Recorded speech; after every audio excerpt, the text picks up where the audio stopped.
The moment Lena Joe stumbled through those frosted glass doors, she knew two things. She was in the wrong room, and her life was about to change forever. What she didn't know was that the man standing there, water dripping from his shoulders, eyes like shattered ice, would become both her greatest challenge and her only salvation.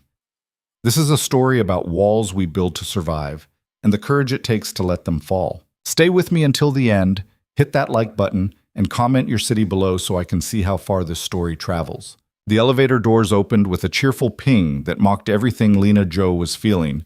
She was 23 minutes late. 23. The kind of late that gets you fired before you even start. The kind that confirms every terrible thing people assume about someone who showed up to a billionaire's corporate tower wearing shoes she'd repaired with superglue and carrying a portfolio folder held together with hope and duct tape. Fifth floor executive suites, the security guard had said, barely looking up from his desk. Lena had nodded, too anxious to process the directions properly, too focused on the fact that her carefully ironed blouse, the only professional one she owned, already had a coffee stain blooming across the collar from the subway incident. Some businessman's grande latte, now decorating her chest like a badge of catastrophe. The elevator had been glass. Of course it was glass. Rich people loved their glass elevators, loved watching the world shrink beneath them as they ascended to their climate-controlled kingdoms.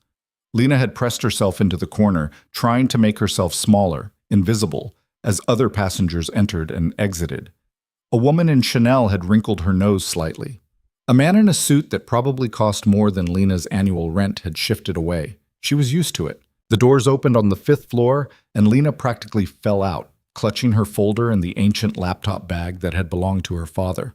The hallway stretched before her, all pristine white marble, and those weird modern art pieces that looked like someone had thrown paint at a canvas and called it genius.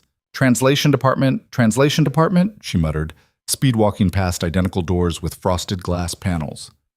Her phone was dead. Of course it was dead. She'd forgotten to charge it last night after spending 4 hours studying Mandarin contract terminology, so she couldn't even check the email with the actual room number. The first door said, Executive Strategy. Wrong. The second said, Legal Affairs. Also wrong. The third door was unmarked, but through the frosted glass, Lena could see what looked like a reception area. Maybe someone there could help. She was already catastrophically late. A few more seconds wouldn't make it worse. She pushed the door open. The first thing that hit her was steam. Thick, warm steam that smelled like eucalyptus and something else. Cedar, maybe, or sandalwood. The kind of smell that belonged in expensive spas, not corporate offices. Lena blinked, confused, as the fog cleared slightly. Marble. Smooth, pale marble everywhere. And water. The sound of water running. Oh no, Lena whispered. Oh no, no, no. Who the hell are you? The voice came from her left, low and sharp enough to cut.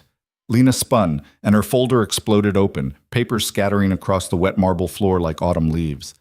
And there he was. Adrian Vale. She knew it was him, even though she'd only seen his picture once, in the employee orientation packet she'd skimmed on the subway ride over. But photographs didn't prepare you for the reality of Adrian Vale, didn't capture the way he seemed to take up more space than his body should, didn't convey the particular quality of his silence. He stood beside what appeared to be a private hot tub, water still dripping from his shoulders and chest, a white towel wrapped low around his waist. His hair was dark and wet, pushed back from his face, revealing features that would have been handsome if they weren't currently arranged in an expression of pure fury. Lena's brain short-circuited. She was staring at her new boss, her billionaire, notoriously private, famously intimidating boss. Half naked. And what she now realized was his private spa. Her voice came out as a squeak. She cleared her throat, tried again. I'm so sorry. I'm looking for the translation department. I'm new. I'm late. You're in my private bath, Adrian said, each word precise and cold. How did you get past security?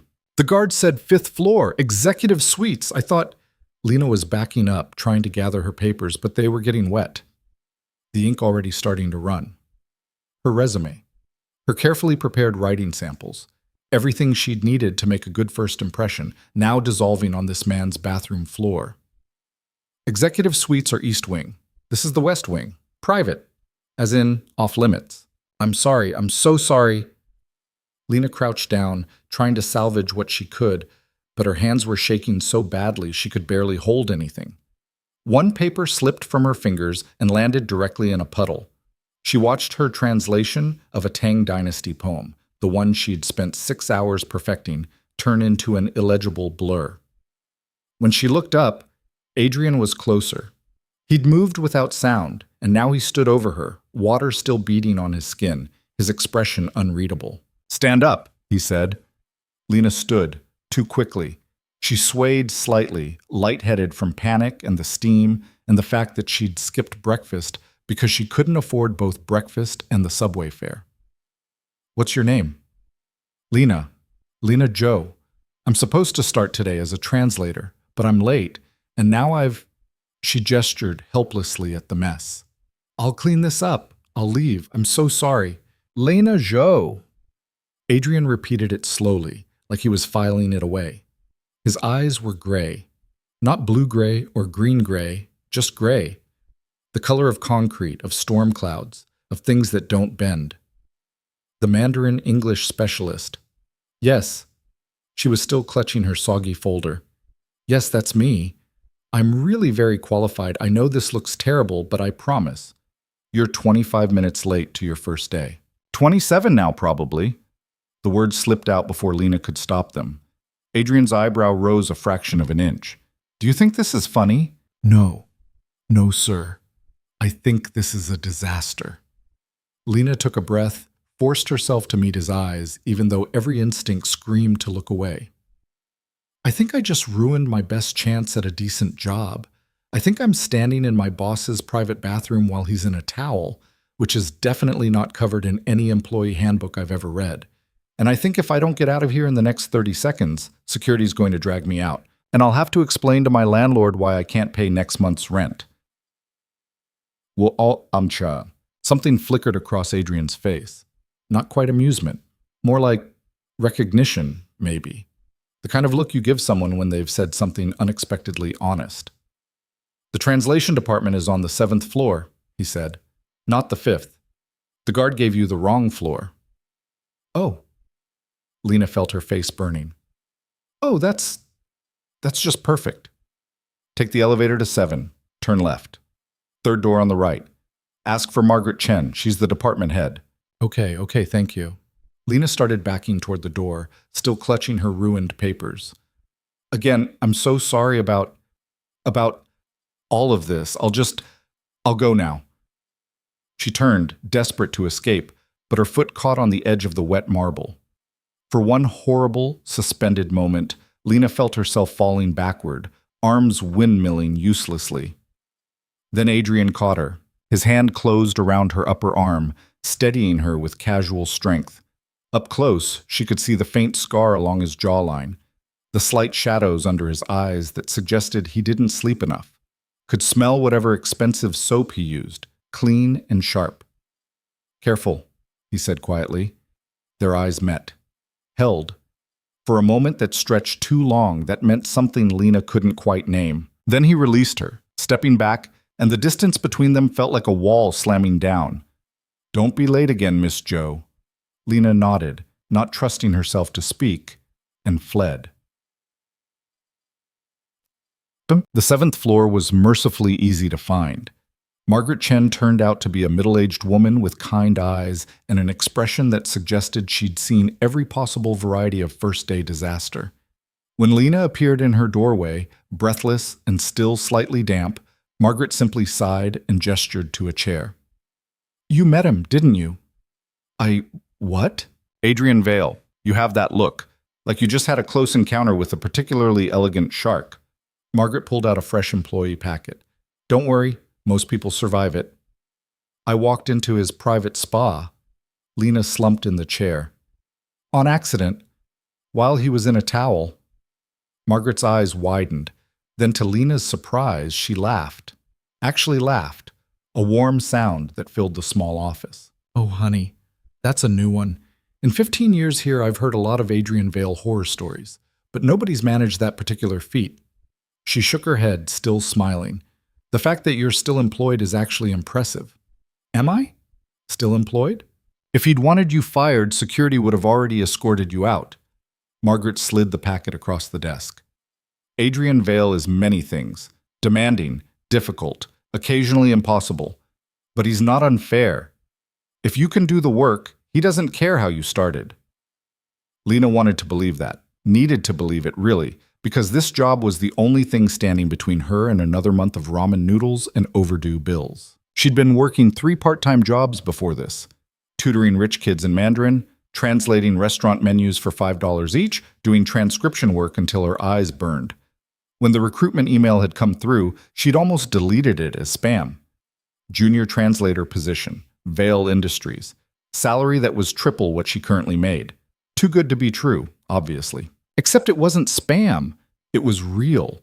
And somehow, against all odds, she'd gotten the interview. Then the offer. Then she'd spent her last $20 on a blouse that didn't have any visible stains and told herself this was it.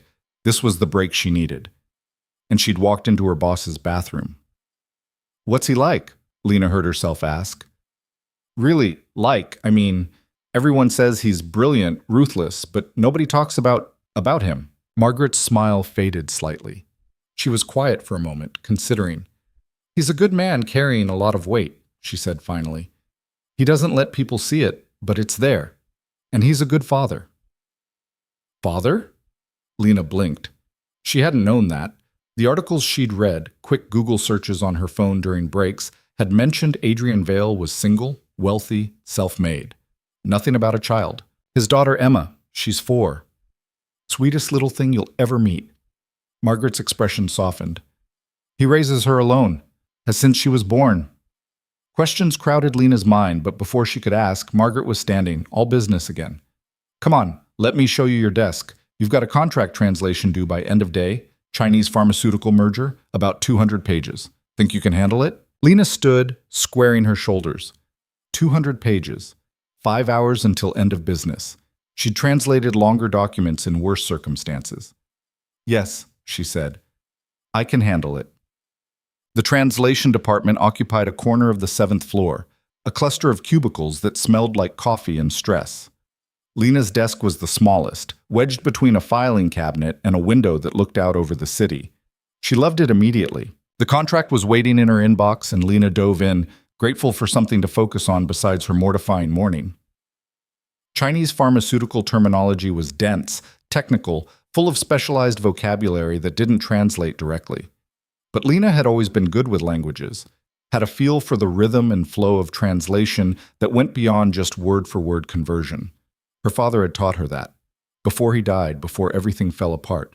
Don't just translate the words, Lena. Translate the meaning, the intention. Languages are doors. You have to know which key opens which lock. She worked through lunch, barely noticing when the office around her gradually emptied for the cafeteria. By 3 o'clock, she was halfway through, her eyes burning but her rhythm steady. By 5, she was running final checks, making sure every technical term was precise, every clause clear. At 5:47, she hit send. Lena slumped back in her chair, her hands cramping. Done. She'd actually done it. 200 pages, translated, verified, submitted. On her first day. After the worst possible start. Impressive. Lena's head snapped up. Adrian Vale stood in the entrance to her cubicle, wearing a different suit now, charcoal gray, perfectly tailored. His hair was dry, styled back from his face. He looked every inch the billionaire CEO, all sharp edges and controlled power. Lena scrambled to her feet, nearly knocking over her coffee mug in the process. "Mr. Vale, I didn't hear you come in." "I move quietly." His eyes flicked to her computer screen, to the completed translation confirmation. "Margaret said you finished the pharmaceutical contract." "Yes, sir. I just submitted it for review." "I read it already." Lena's stomach dropped. "Already?" She'd literally just... "It's good," Adrian said. "Better than good. You caught an error in the original Chinese version, a misplaced modifier that would have changed the entire liability clause. My legal team missed it. 3 senior translators missed it." "Oh." Lena didn't know what to say. I noticed the syntax seemed off, so I cross-referenced with... You cross-referenced with the International Pharmaceutical Nomenclature Standards. Adrian's expression was unreadable. I saw your notes in the margin comments. Was that, should I not have? You should have. That kind of thoroughness is exactly what I need. He paused, and something in his posture shifted. Less corporate, more human. I wanted to apologize for this morning. Lena blinked. You want to apologize? Mr. Vale, I'm the one who crashed your private. The security guard should have given you clearer directions, and I should have been less hostile. Adrian's jaw tightened slightly. I'm not good with unexpected intrusions, but you were clearly lost, clearly panicking. I could have handled it better.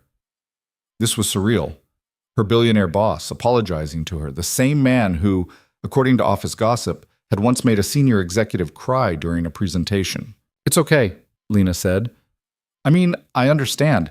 If someone walked into my bathroom, not that I have a bathroom like that, obviously, but if I did, I'd probably be upset too. Was that almost a smile?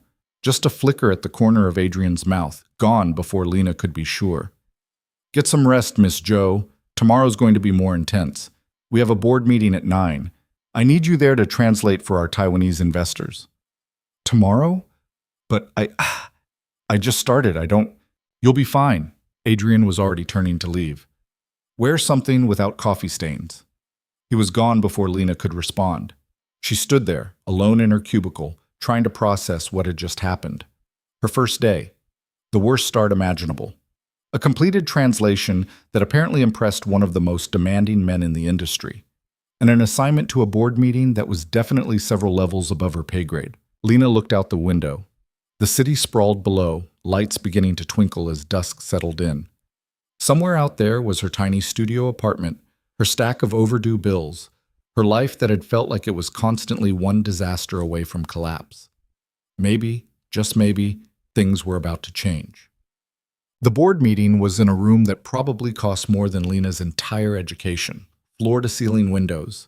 A table made from a single piece of polished wood that looked like it had been grown specifically for this purpose. Chairs that adjusted with the quiet hum of German engineering. Everything was steel and glass, and the kind of calculated minimalism that screamed wealth. Lena sat in the corner trying to be invisible, her new laptop open in front of her. Margaret had lent her the computer. You can't take notes on that dinosaur you brought in yesterday, along with a navy blazer that almost fit. The Taiwanese investors entered at precisely 9 o'clock. 3 men in expensive suits talking rapidly in Mandarin, followed by their translator, a severe-looking woman in her 50s who gave Lena a dismissive glance. Then Adrian entered and the room's energy shifted. He commanded space without trying, moved with the kind of confidence that came from never having to prove himself. His suit today was darker, almost black, and he wore a watch that Lena suspected cost more than her annual salary. But what struck her was his face. In profile, when he thought no one was watching, there was something tired there, something heavy. The meeting started. Lena took notes, following the conversation as it flowed between English and Mandarin. The investors were interested in expanding their pharmaceutical distribution into the U.S. market, wanted Vale Industries to manage the logistics and regulatory approval. Standard business talk, mostly. Then one of the investors said something that made Adrian pause. 我们需要确保这次不会像上次那样，我们不能承受另一次背叛。We need to ensure this won't be like last time. We cannot afford another betrayal. Lena's pen stilled. The other translator rendered it as, we need assurances of stability. Close, but not quite right. The word they'd used, beipan, specifically meant betrayal, a much stronger term than just instability. She glanced up. Adrian's expression hadn't changed, but something in his eyes had gone very still. 我理解, he responded in flawless Mandarin. I understand. 上次的事件让我们都付出了代价, the lead investor continued. The previous incident cost us all. 什么事件? Lena thought. What incident? But the conversation was moving on, back to contracts and timelines, and Lena forced herself to focus on her notes. Still, that moment stuck with her. The weight in the investor's words, the way Adrian's shoulders had tensed just slightly. The meeting ended at 11. Handshakes, polite smiles, promises to review proposals. Lena gathered her things, preparing to slip out. Miss Joe! Adrian's voice stopped her at the door. Yes, sir? Your translation of Mr. Chen's comment about the previous incident. You wrote betrayal in your notes, not instability. Lena's heart skipped. Had she overstepped? Used language too strong? Yes. The word he used was bei pan. It specifically means, I know what it means. Adrian's expression was unreadable.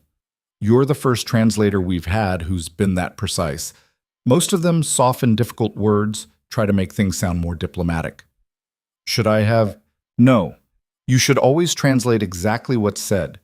I need to know what people actually mean, not what sounds pleasant. He paused. Good work. It was the second time he'd complimented her work. Lena felt an absurd flutter of pride. Thank you, Mr. Vale.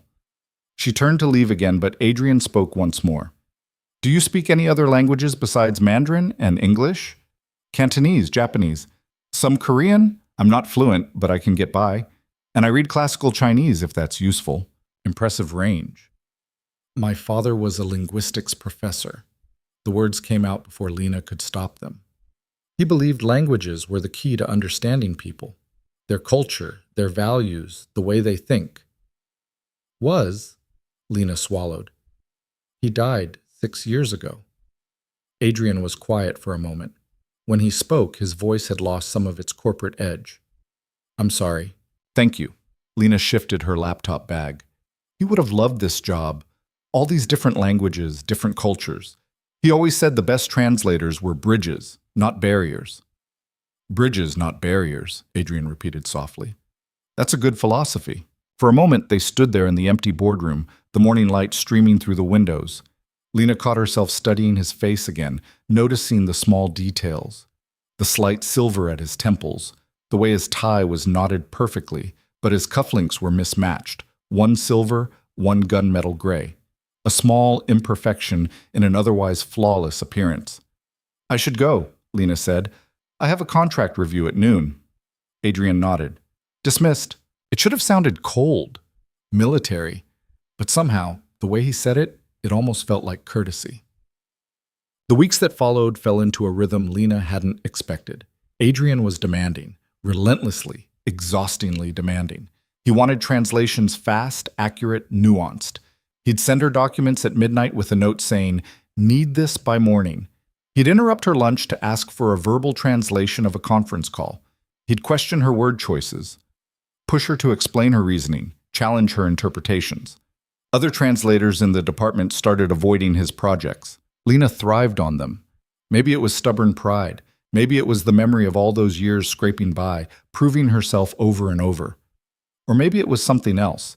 The way Adrian listened when she explained a translation choice, really listened, like her opinion mattered. He never praised her work in front of others. But sometimes, late at night when she was still at her desk, he'd send an email. Just 2 words. Well done.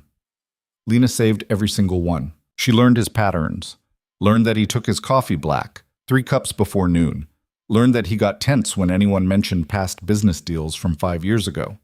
Learned that every Thursday at 6, he left exactly on time, no matter what crisis was happening, because Thursdays were Emma's parent-teacher conference days. She learned that despite his reputation for being cold, he remembered everyone's names, remembered the security guard's daughter was applying to colleges, asked about her applications, remembered that the janitor's husband was in the hospital, sent flowers. Adrian Vale wasn't a villain. He was just someone who'd built very high walls. One Friday afternoon, 3 weeks into Lena's tenure, she was called to his office. The executive suite was on the top floor, naturally. Lena had only been there twice, both times for quick document drop-offs. Now, entering for an actual meeting, she felt the weight of the space. More windows, more minimalist art, a desk that looked like a piece of sculpture, and photographs. Tucked on a shelf, almost hidden, a little girl with dark hair and Adrian's gray eyes, laughing at something off camera. Emma. Miss Joe. Lena turned. Adrian stood by the window, silhouetted against the afternoon light. You asked to see me, sir? I have a proposition. He turned, and Lena saw he was holding a folder. There's a merger happening, Japanese tech company, very high profile. The negotiations are delicate. Cultural sensitivities, complicated contract language. I need someone who can handle both the linguistic and cultural translation. Okay. Lena's pulse quickened. When do you need it? The first meeting is tomorrow. In Tokyo. Lena blinked. Tomorrow? As in, tomorrow? The company jet leaves at 6 a.m. We'll be there by Sunday morning, local time. Meeting Monday. Back by Wednesday. Adrian's expression was neutral. I understand this is short notice. If you can't, I can. The words came out instantly. Tokyo. An international merger. This was the kind of opportunity that could change everything. Then reality hit. Wait, I don't have a passport. Yes, you do. HR processed it when you were hired. Emergency international assignments clause in your contract. Adrian slid the folder across his desk. Your passport is in there, along with your itinerary, hotel information, and a corporate card for expenses. Lena opened the folder. Her passport photo stared back at her. When had they even taken this? The hotel information showed a 5-star accommodation in Shibuya. The corporate card was sleek black metal with her name embossed in silver. This is a lot. You've proven yourself capable. Adrian's voice was matter-of-fact. I don't give assignments to people who can't handle them. Can you handle this? Lena met his eyes. Gray and unreadable, as always, but there was something underneath, a test, maybe, or trust. Yes, sir, I can handle this. Good. Pack light. We'll be busy. Get them. Lena had never been on a private jet before. Had never been on any jet, actually. Her only flights had been a handful of domestic trips on budget airlines crammed into middle seats, with her knees pressed against the seat in front. This was different. The jet was smaller than she'd expected, but somehow more luxurious. Cream leather seats, polished wood accents, a flight attendant who'd offered her champagne before they'd even taken off. Lena had asked for tea instead, too nervous for alcohol. Adrian was already working, laptop open, reading glasses perched on his nose. Lena hadn't known he wore glasses. It made him look softer somehow, more approachable. Almost human. She pulled out her own laptop, the nice one Margaret had let her keep, and started reviewing the merger documents. The Japanese company, Tanaka Technologies, specialized in AI-driven medical diagnostics. Vail Industries wanted to bring their technology to Western markets. On paper, it was straightforward, but Lena had learned that nothing with Adrian Vail was ever straightforward. Question, she said, surprising herself with her boldness. Adrian looked up. Yes? The contract mentions a subsidiary clause about previous partnerships, but there's no detail on what those partnerships were or why they ended. Is that going to come up in the meeting? Adrian's expression shifted, not quite closed off, but guarded. Possibly. Should I prepare specific terminology for corporate dissolutions, partnership failures? I want to make sure I can translate quickly if they mention... They won't mention it. Adrian's voice was sharp. Then softer. They won't bring it up. It's in the past. Lena knew she should drop it, should nod, and go back to her prep work. But something in Adrian's tone, in the way his shoulders had tensed, made her push. Mr. Vail, if there's context I should know, historical context that might affect the translation, it would help to understand 5 years ago, I had a partnership with another Japanese firm. Adrian spoke without looking at her, his eyes fixed on his laptop screen. It ended badly, very badly. Tanaka's CEO was friends with the previous CEO. That's the context. What happened? Someone I trusted betrayed that trust. Information was leaked, a deal collapsed, people got hurt. The words were clipped, careful. But underneath, Lena heard something raw. I'm sorry, she said quietly. Don't be. It taught me a valuable lesson. Adrian finally looked at her and his eyes were hard. Trust is a liability in business. The moment you trust someone, you give them the power to destroy you. Lena thought about her father, about the colleague who'd stolen his research, published it under his own name, destroyed her father's career, about how her father had never recovered from that betrayal, how it had broken something fundamental in him. I understand, she said. Adrian studied her for a moment like he was trying to determine if she really did understand or if she was just saying what he wanted to hear. Get some rest, he said finally. We land in 8 hours. You'll need to be sharp. Lena nodded and closed her laptop. The flight attendant dimmed the cabin lights, and the jet settled into the quiet hum of transatlantic travel. She should sleep, should close her eyes and rest. Instead, she watched Adrian work, the glow of his screen illuminating his face in the darkness. Watched the way his brow furrowed when he read something concerning, the way he rubbed his temple when he was thinking. And she wondered what it was like to carry that much weight, to never let anyone close enough to help bear it. Tokyo greeted them with rain, not the gentle romantic kind from movies, the aggressive sideways kind that turned umbrellas inside out and soaked through supposedly waterproof jackets in under 30 seconds. Lena's shoes, her only pair of professional heels, the ones she'd bought at a discount store and had resold twice, were completely ruined by the time they reached the hotel. Adrian, of course, looked immaculate. His driver had met them at the airport with umbrellas the size of small tents, and somehow he'd managed to navigate from car to lobby without a single drop touching his charcoal suit. "Your room is 2847, he said, handing her a key card. "Meetings at 9 tomorrow. Breakfast briefing at 7 in the restaurant. Don't be late." Then he was gone, striding toward the elevators with his assistant, a sharp-eyed woman named Catherine who joined them at the airport and hadn't said more than 5 words to Lena the entire flight. Lena stood in the lobby, dripping on marble that probably cost more per square foot than her monthly rent, and tried not to feel completely out of her depth. Her room turned out to be less a room and more a small apartment. Floor-to-ceiling windows overlooking the neon chaos of Shibuya. A bathroom with a tub that could fit 3 people. A bed so large and white it looked like a cloud had been captured and stuffed into a mattress. Lena dropped her bag, a battered duffel that had seen better days, on the pristine floor and laughed. Actually laughed, a slightly hysterical sound that echoed in the too big space. 6 weeks ago, she'd been eating instant noodles for dinner 3 nights a week. Now she was standing in a hotel room that probably cost $1,000 a night, preparing for an international merger negotiation. Her phone buzzed, a text from her roommate, Jenna. "How's Tokyo rich girl Lena?" smiled and typed back. "Intimidating. Also wet. Forgot umbrella." "Of course you did. Don't embarrass yourself in front of Mr. Billionaire, too late for that. Long story.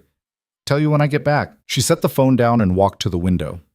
Tokyo sprawled below, all light and motion, and a kind of organized chaos that felt both alien and exciting. Somewhere out there, Adrian was probably still working, probably hadn't even noticed the rain. Lena unpacked her single change of professional clothes, a black pencil skirt and cream blouse that she'd bought specifically for this trip, spending money she really didn't have but couldn't afford not to spend. Then she opened her laptop and pulled up the merger documents again. 7 hours until breakfast. She'd sleep later.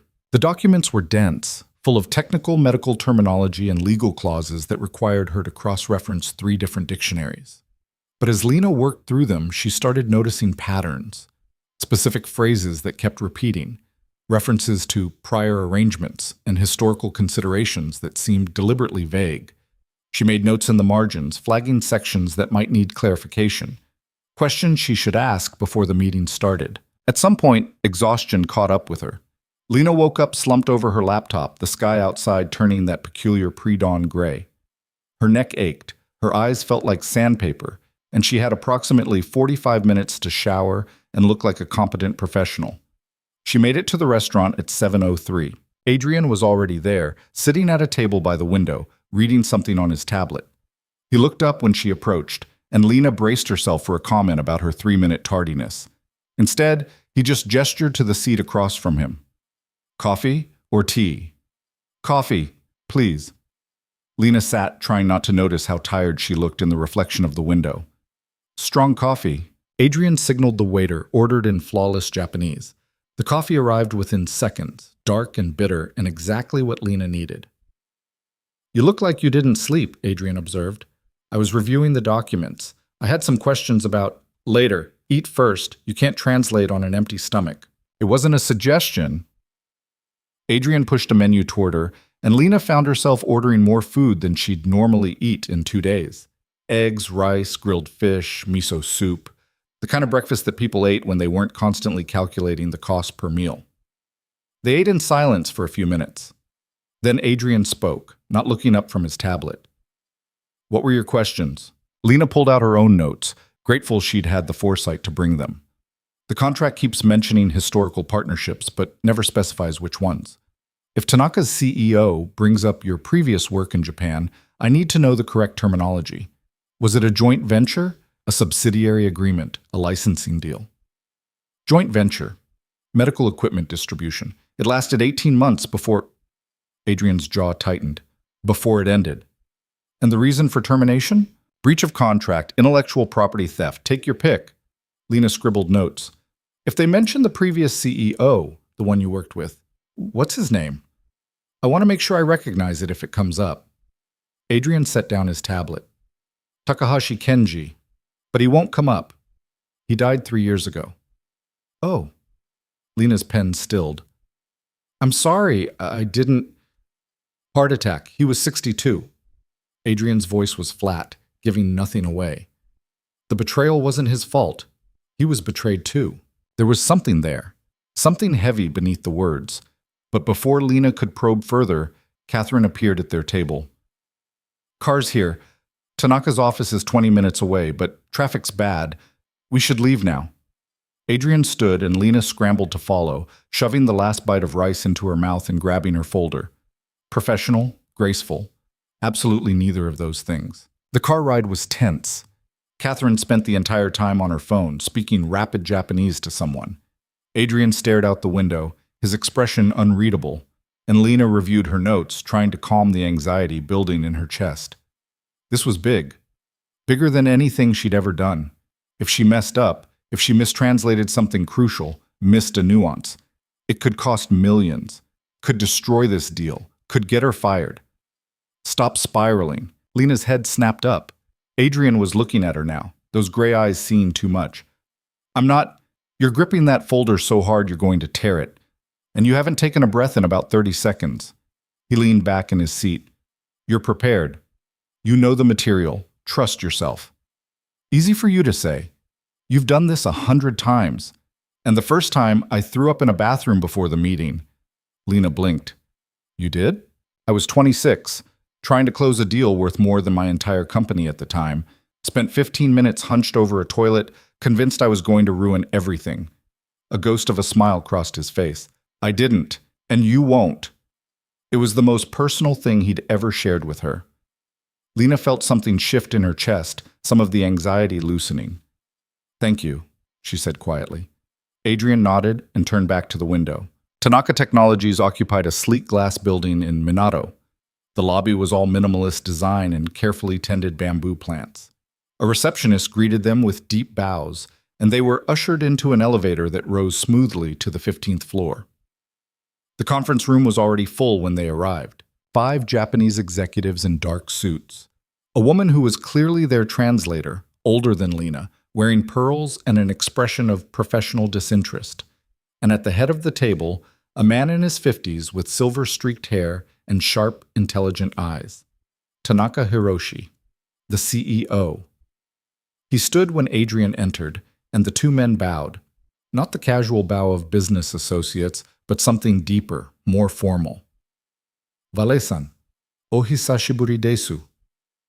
Long time no see. Tanaka-san, o genki desu ka? How have you been?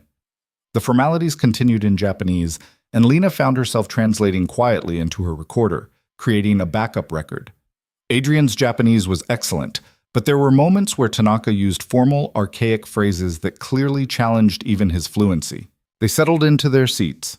Lena positioned herself slightly behind Adrian and to his right, where she could see both him and the Japanese executives. Catherine sat on his left, already pulling out a laptop. Tanaka's opening remarks were gracious, welcoming. He spoke about his company's innovations, about the potential for partnership, about mutual respect and shared goals. Standard corporate diplomacy. Then he said something that made the temperature in the room drop. Mochiron, watashi tachi wa kako no keiken kara manabanakereba naranai. Of course, we must learn from past experiences.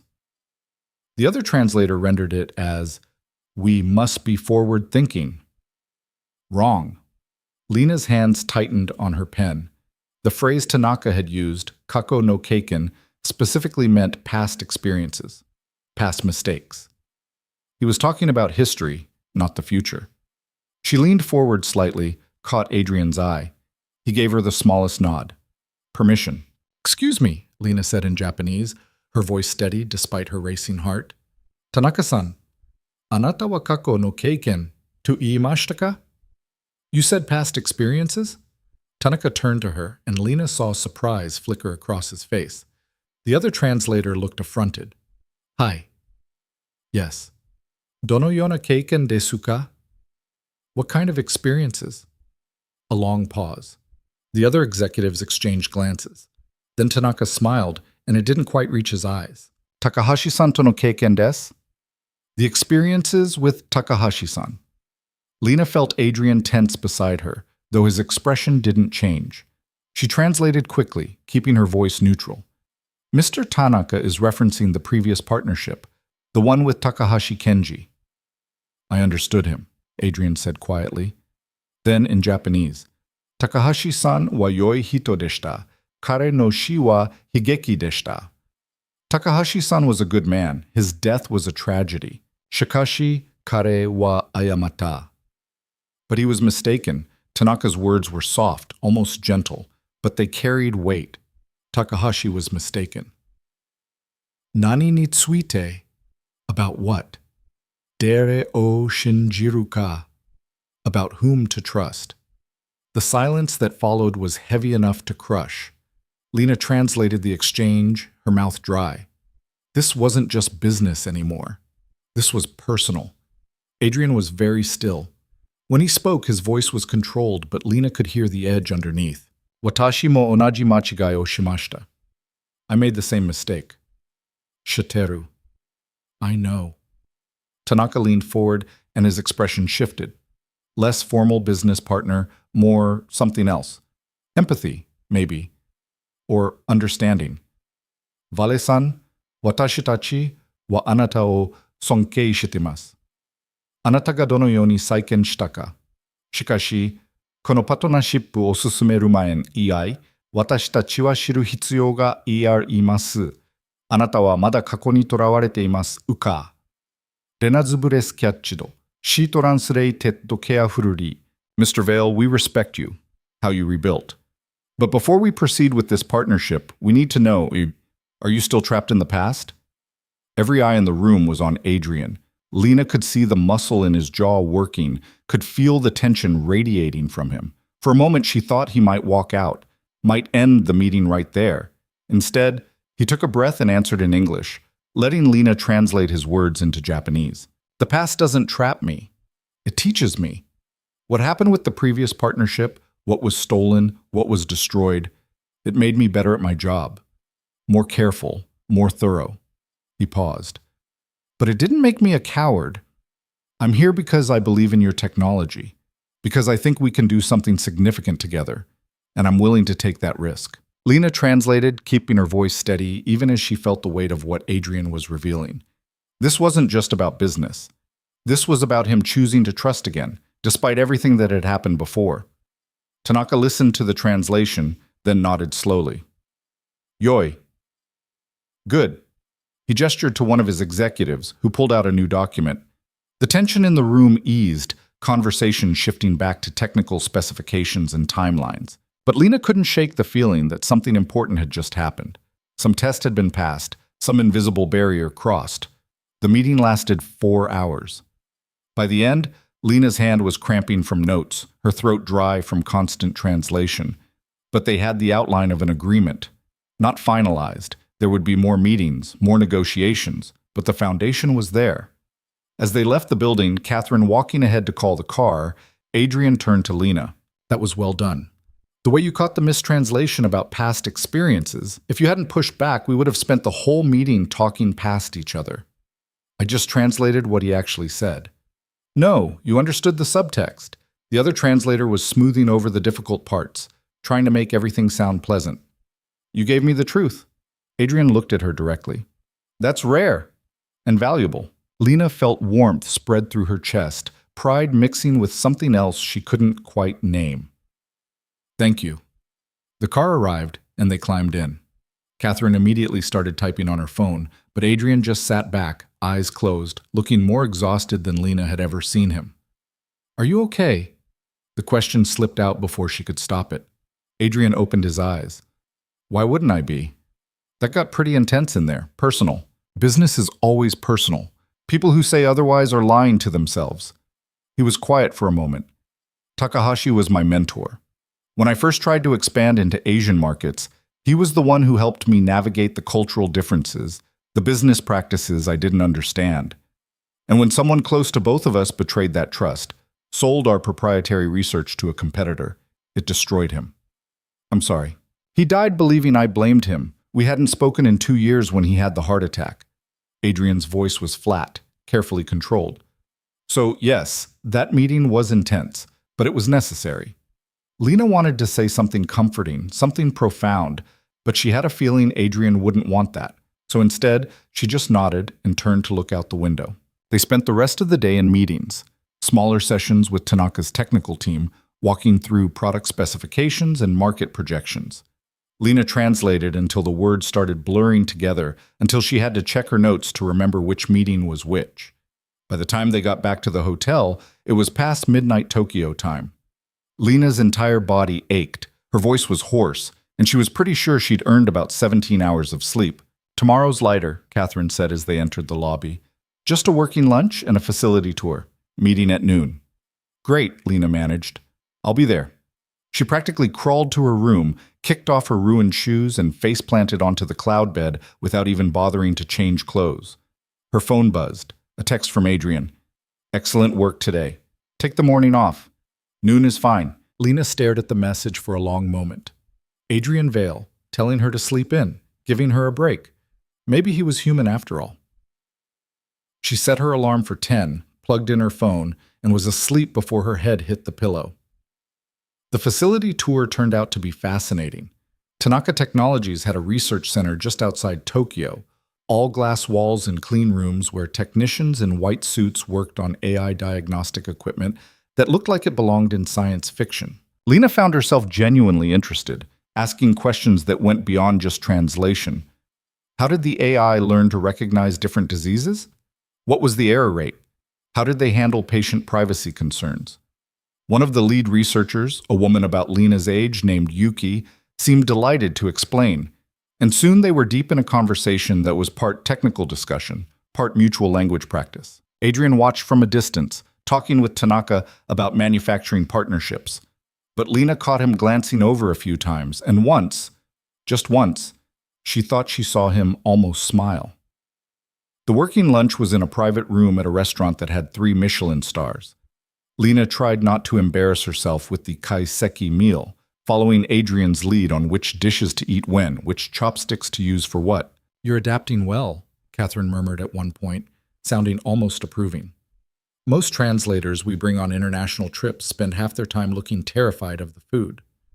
My father took me to a lot of different restaurants when I was young, Lena said. He believed you couldn't really understand a culture without understanding their food. Smart man. He was. After lunch, Tanaka pulled Adrian aside for a private conversation. Catherine went to make phone calls, and Lena found herself alone in the restaurant's garden, a small zen space with carefully raked gravel and a single maple tree. She pulled out her phone, intending to check messages. Instead, she found herself scrolling through photos from years ago. Her father in his university office, surrounded by books in a dozen languages. Her father at her high school graduation, proud despite his fading health. Her father in the hospital, 3 weeks before he died, still trying to teach her the proper tones for Mandarin vowels. Your father was a professor? Lena jumped. Adrian had appeared beside her, moving silently as always. Yes. Linguistics. He taught at a small university upstate. She quickly closed the photo app. Sorry, I didn't mean to. You don't need to apologize for missing him. Adrian sat down on the bench beside her, which was surprising enough that Lena didn't know how to respond. He never sat with her, never sought out casual conversation. Emma looks like her mother, he said quietly, looking at the maple tree. Everyone says so. But I see myself in her sometimes. The stubbornness, the way she processes things silently before speaking. Where's Emma's mother? The question came out before Lena could stop it. I'm sorry, that's too personal. She died in childbirth. Adrian's voice was matter-of-fact, but Lena heard the weight beneath it. Complications. The doctor said it was rare, unpredictable. One of those things that just happens. I'm so sorry. We weren't married, weren't even really together, truthfully. It was, he paused, choosing words carefully. It was complicated, but she wanted the baby, wanted to be a mother. And then she was gone, and I had this tiny person who needed me, and I had no idea what I was doing. Lena thought about Emma's photo in his office, the way Adrian always left exactly on time on Thursdays. You're a good father, she said. I'm an adequate father. Emma deserves better. She deserves someone who shows up, who tries. That's more than a lot of kids get. Adrian looked at her then, really looked at her, and Lena felt something pass between them. Recognition, maybe. Two people who'd lost the people they loved, trying to figure out how to keep going. Your father would be proud of you, Adrian said. The work you're doing, the way you fought for this opportunity. Lena's throat tightened. Thank you. They sat in silence for a moment, watching the way sunlight filtered through the maple leaves. Then Catherine appeared in the doorway, gesturing urgently. We need to go. The car's here for the airport. The flight back to New York felt different than the flight out. Less tense. Adrian actually slept for a few hours, and when he woke up, he and Lena went over the meeting notes together, refining details for the final contract draft. You caught something in the third session, Adrian said, scrolling through his tablet.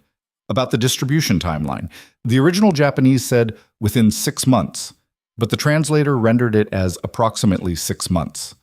That's a significant legal difference. It's the difference between a deadline and a suggestion, Lena agreed. I thought it was important. It could have cost us millions in penalty clauses if we'd missed it. Adrian made a note on his tablet. I'm putting you on the full negotiation team, not just as a translator, as a strategic consultant. Lena's heart skipped. Mr. Vale, I've only been here 2 months, and you've already proven yourself more valuable than people who've been here 5 years. Accept the compliment, Miss Joe. She smiled despite herself.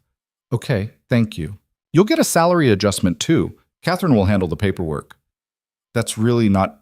It's deserved. And if you argue with me about it, I'll make you translate the entire pharmaceutical merger contract again. Lena laughed, actually laughed, and saw something flicker in Adrian's expression. Surprise, maybe, at the sound. They landed in New York at 8 in the evening, local time. Lena's body had no idea what time zone it was in anymore, but her brain was buzzing with exhaustion and adrenaline in equal measure. Car service will take you home, Adrian said as they collected their bags. Charge it to the corporate account. I can just take the subway. Lena. He said her first name, and it startled them both. Take the car, you've earned it. She was too tired to argue. Too tired to do anything except nod and follow Catherine to where the drivers waited. Her apartment building looked shabbier than ever after Tokyo's gleaming towers. Lena climbed the 4 flights, the elevator had been broken for 3 weeks, and let herself into the tiny studio she shared with Jenna. Jenna was on the couch, eating cereal and watching some reality show. She looked up when Lena entered, and her eyes widened. Holy shit, you look dead. Feel dead. Lena dropped her bag and collapsed onto the other end of the couch. Also feel like I just experienced something completely surreal. Tell me everything, and I mean everything. Did you embarrass yourself? Did he fire anyone? Did you see him in a towel again? No, and thankfully no. Lena grabbed a handful of Jenna's cereal. But Jenna, I think he might actually respect me. Of course he respects you. You're brilliant. No, I mean really respect me, like as an equal. He promoted me, made me a strategic consultant. Jenna screamed and threw a pillow at her. Are you kidding? Lena, that's incredible. See, I told you that you were too good for those shitty translation jobs. It's not finalized yet, but... Lena smiled, feeling the exhaustion settle over her like a blanket. But yeah, it's pretty incredible. She went to bed that night with her body aching and her mind racing, replaying moments from the trip. The way Adrian had looked at her in the garden, the way he'd said her name in the airport, the way something between them had shifted from boss and employee to something more complicated, something that felt like the beginning of understanding. The promotion came with a new office. Not a corner office, Lena wasn't delusional, but an actual office with walls and a door that closed. After 2 months in a cubicle wedged between a filing cabinet and a window that wouldn't open, it felt like a palace. She spent her first morning arranging her meager possessions on the desk, trying to make the space look lived in rather than desperately sparse. Margaret stopped by around 10 with a coffee and a knowing smile. Strategic consultant. That's a big jump for someone who's been here less than 3 months. I'm still processing it, Lena admitted, accepting the coffee gratefully. Half of me thinks it's real. The other half keeps waiting for someone to tell me there's been a mistake. No mistake. Adrian doesn't make impulsive decisions about personnel. If he promoted you, it's because you earned it. Margaret leaned against the door frame. Fair warning, though, the higher you climb here, the more people notice. Not everyone's going to be happy about your rapid rise. I can handle office politics. I'm sure you can. Just watch your back. And if anyone gives you trouble, come find me. After Margaret left, Lena tried to focus on work, but her attention kept drifting to the envelope Catherine had delivered that morning. Her new employment contract, including the salary adjustment Adrian had mentioned. When she'd finally opened it on the subway ride in, she'd nearly dropped her phone. The number was more than double her previous salary, more than triple what she'd been making before Vail Industries. It was the kind of money that meant she could pay off her student loans, could move out of Jenna's studio, could stop calculating whether she could afford both dinner and breakfast, could breathe. The intercom on her desk phone buzzed, making her jump. Miss Joe, Mr. Vail would like to see you in his office. Lena's stomach did a small flip. Even after Tokyo, even after the promotion, being summoned to Adrian's office still felt like being called to the principal's office. She grabbed her tablet and took the elevator to the top floor. Adrian's assistant, a different one than Catherine, a young man named David, who looked perpetually stressed, waved her through without comment. The office door was open, and Lena could see Adrian standing by the windows, phone pressed to his ear. Don't care what the board thinks, the timeline stays as is. We're not rushing this just to make the quarterly report look better. He paused, listening. Then they can complain at the next meeting. I'll be there to explain exactly why they're wrong. He hung up and turned, spotting Lena in the doorway. Come in. Close the door. Lena obeyed, her heart rate picking up slightly. Adrian looked tired today, she noticed. More tired than usual. His tie was slightly loosened, and there was a coffee stain on his cuff that he probably didn't know was there. We have a situation, he said without preamble. The Tanaka deal is moving forward faster than expected. They want to finalize the partnership agreement by the end of the month. That's 3 weeks away. Exactly. Which means we need to accelerate everything. Legal review, financial projections, integration planning, and they're hosting a gala in 2 weeks to announce the partnership. Black tie, major media presence, every important player in tech and pharmaceutical industries. Lena felt her palms start to sweat. And you need me to... I need you there, as part of the negotiation team and as my primary translator for the evening.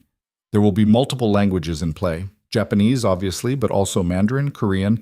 Some of Tanaka's other investors are flying in. Okay, I can do that. There's one complication. Adrian's expression was carefully neutral. My daughter will be there. Lena blinked. Emma? I don't typically bring her to corporate events, but this one conflicts with my custody schedule, and her mother's parents... He stopped, corrected himself. Her grandparents are out of the country.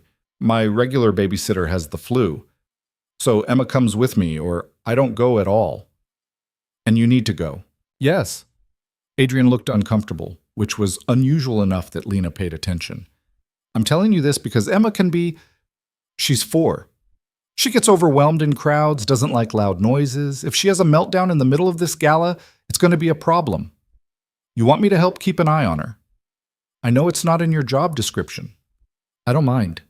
The words came out quickly, honestly. Really, I'm good with kids. Adrian studied her for a moment, like he was trying to determine if she meant it or was just being polite. Whatever he saw seemed to satisfy him. Thank you. I'll have Catherine send you the event details and Emma's schedule. She usually needs a quiet space to decompress every hour or so. Got it. As Lena turned to leave, Adrian spoke again. Lena. He used her first name again, and again it felt significant. I wouldn't ask if it wasn't important. I know, she said, and meant it. The next 2 weeks were chaos. Contract revisions came through at all hours. Lena found herself working until midnight most nights, translating technical specifications and legal clauses, cross-referencing terminology across 3 languages. The rest of the negotiation team, a mix of lawyers, financial analysts, and senior executives, treated her warily at first, clearly skeptical of someone so new having such a prominent role. She won them over by catching a mistranslation in the intellectual property clause that would have given Tanaka far more control over derivative technologies than Vail Industries intended. After that, people started actually listening when she spoke up in meetings. The gala dress was another challenge entirely. Lena had exactly 0 black tie appropriate outfits. She'd borrowed a dress from Jenna once for a college formal, but that had been 6 years ago and no longer fit, which meant shopping, which meant spending money she was still getting used to having. She ended up in a department store staring at price tags that made her dizzy. A saleswoman approached, took one look at Lena's obvious discomfort, and gently steered her toward the sales section. "Corporate event?" the woman asked. Yeah, really important one. Then you want something classic, not too trendy. You don't want to look like you're trying too hard, but not boring either. They found a dress in deep navy blue, simple but elegant, with a neckline that was professional but not prudish. When Lena tried it on, she barely recognized herself in the mirror. "You look beautiful, honey," the saleswoman said. "Whoever you're trying to impress is going to be impressed." "I'm not trying to impress anyone," Lena said automatically. The saleswoman just smiled knowingly and rang up the purchase. The night of the gala, Lena spent an hour on hair and makeup, trying to achieve the kind of effortless elegance that actually required enormous effort. Jenna helped, wielding an eyeliner pencil like a weapon and offering running commentary. "You're nervous." "I'm not nervous. You're doing that thing where you reorganize everything when you're anxious. You've moved that lipstick 3 times. Lena forced herself to stop fidgeting. It's a big deal. Important people. And I'm supposed to help with Emma, and what if she doesn't like me? Kids can tell when adults are faking it." "You're not faking anything. You're a good person who genuinely wants to help. She'll see that." "I hope so." The car Adrian had arranged picked Lena up at 6. She felt ridiculous climbing into the back of a town car in her department store dress, but the driver treated her with the same courtesy he probably gave actual VIPs. The gala was at a museum, naturally, because, of course, billionaires rented out entire museums for their corporate events. Lena walked up the marble steps, her new heels, also on sale, also slightly uncomfortable, clicking against stone. Inside, the main hall had been transformed into something out of a movie. Crystal chandeliers, waiters in white jackets carrying trays of champagne, men in tuxedos and women in gowns that probably cost more than Lena's car. If she'd had a car. She spotted Adrian immediately. He stood near the center of the room, talking to a group of executives, and Lena's breath caught slightly. She'd seen him in suits every day for months, but a tuxedo was different, made him look less like a CEO and more like something out of an old Hollywood film. Then she saw Emma. The little girl stood close to Adrian's leg, one small hand gripping his pant leg, her other thumb in her mouth. She wore a dark green velvet dress and looked absolutely miserable. Lena made her way over, weaving through the crowd. Adrian spotted her, and something in his expression eased. "Lena, thank you for coming." "Of course." She crouched down slightly, putting herself at Emma's eye level. "Hi, Emma. I'm Lena. Your dad told me you might need a friend tonight." Emma stared at her with Adrian's gray eyes, suspicious and evaluating. "I don't like it here," she said around her thumb. "It's too loud." "Yeah, I don't like it much either. Too many people." "Daddy says I have to be good." "I think you're already being good. Being good doesn't mean you have to be happy about it." That got a tiny smile. Emma removed her thumb from her mouth. "You talk funny." "Emma," Adrian said, mild warning in his voice. "No, she's right. I do talk a little funny.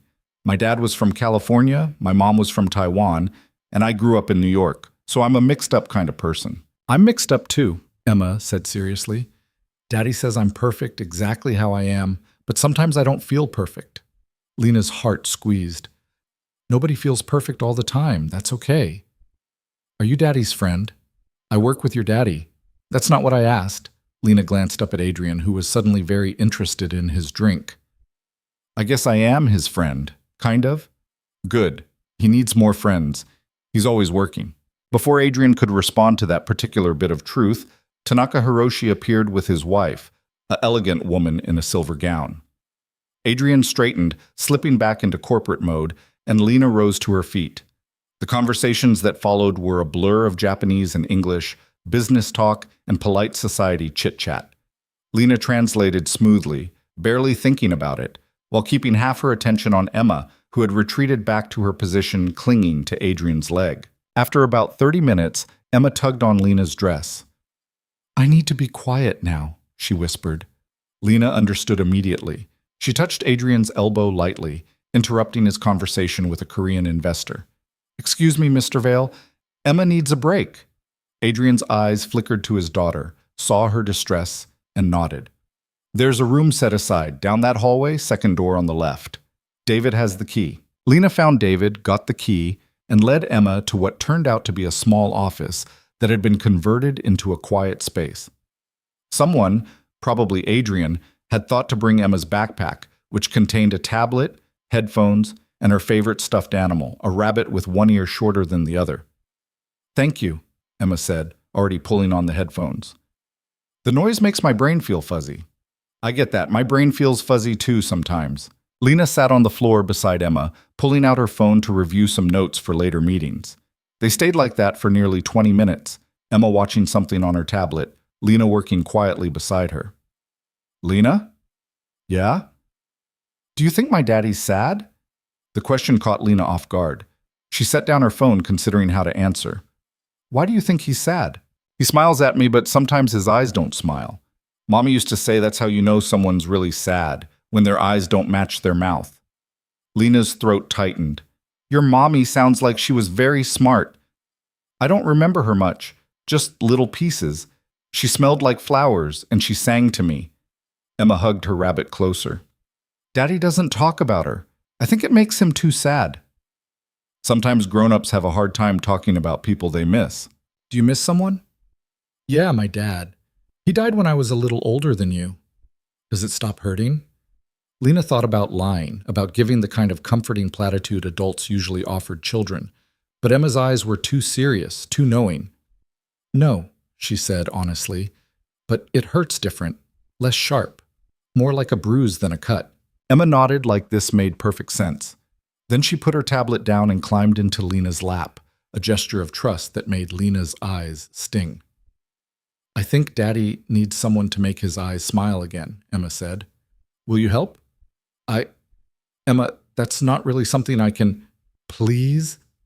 Before Lena could figure out how to respond, the door opened. Adrian stood in the doorway, and something in his expression went soft when he saw Emma curled up in Lena's lap. "Everything okay?" "We're good," Lena said. "Just needed some quiet." "The Korean delegation wants to meet. I need you for translation." "I'll be right there." Lena carefully shifted Emma. "You okay if I go for a bit?"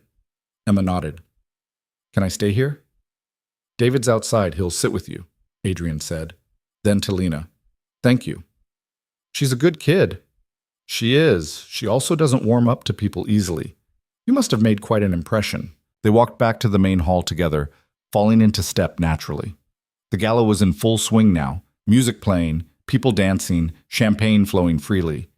Lena spent the next hour translating for various investors and executives, her brain switching between languages so rapidly she barely had time to think. Adrian stayed close, occasionally touching her elbow to guide her toward the next conversation, his presence a steady anchor in the chaos. Around 9, they finally had a break. Adrian grabbed 2 glasses of champagne from a passing waiter, handed one to Lena. "I don't usually drink at these things," she said. "Neither do I, but tonight's been exhausting, and we both earned it." Lena took a sip.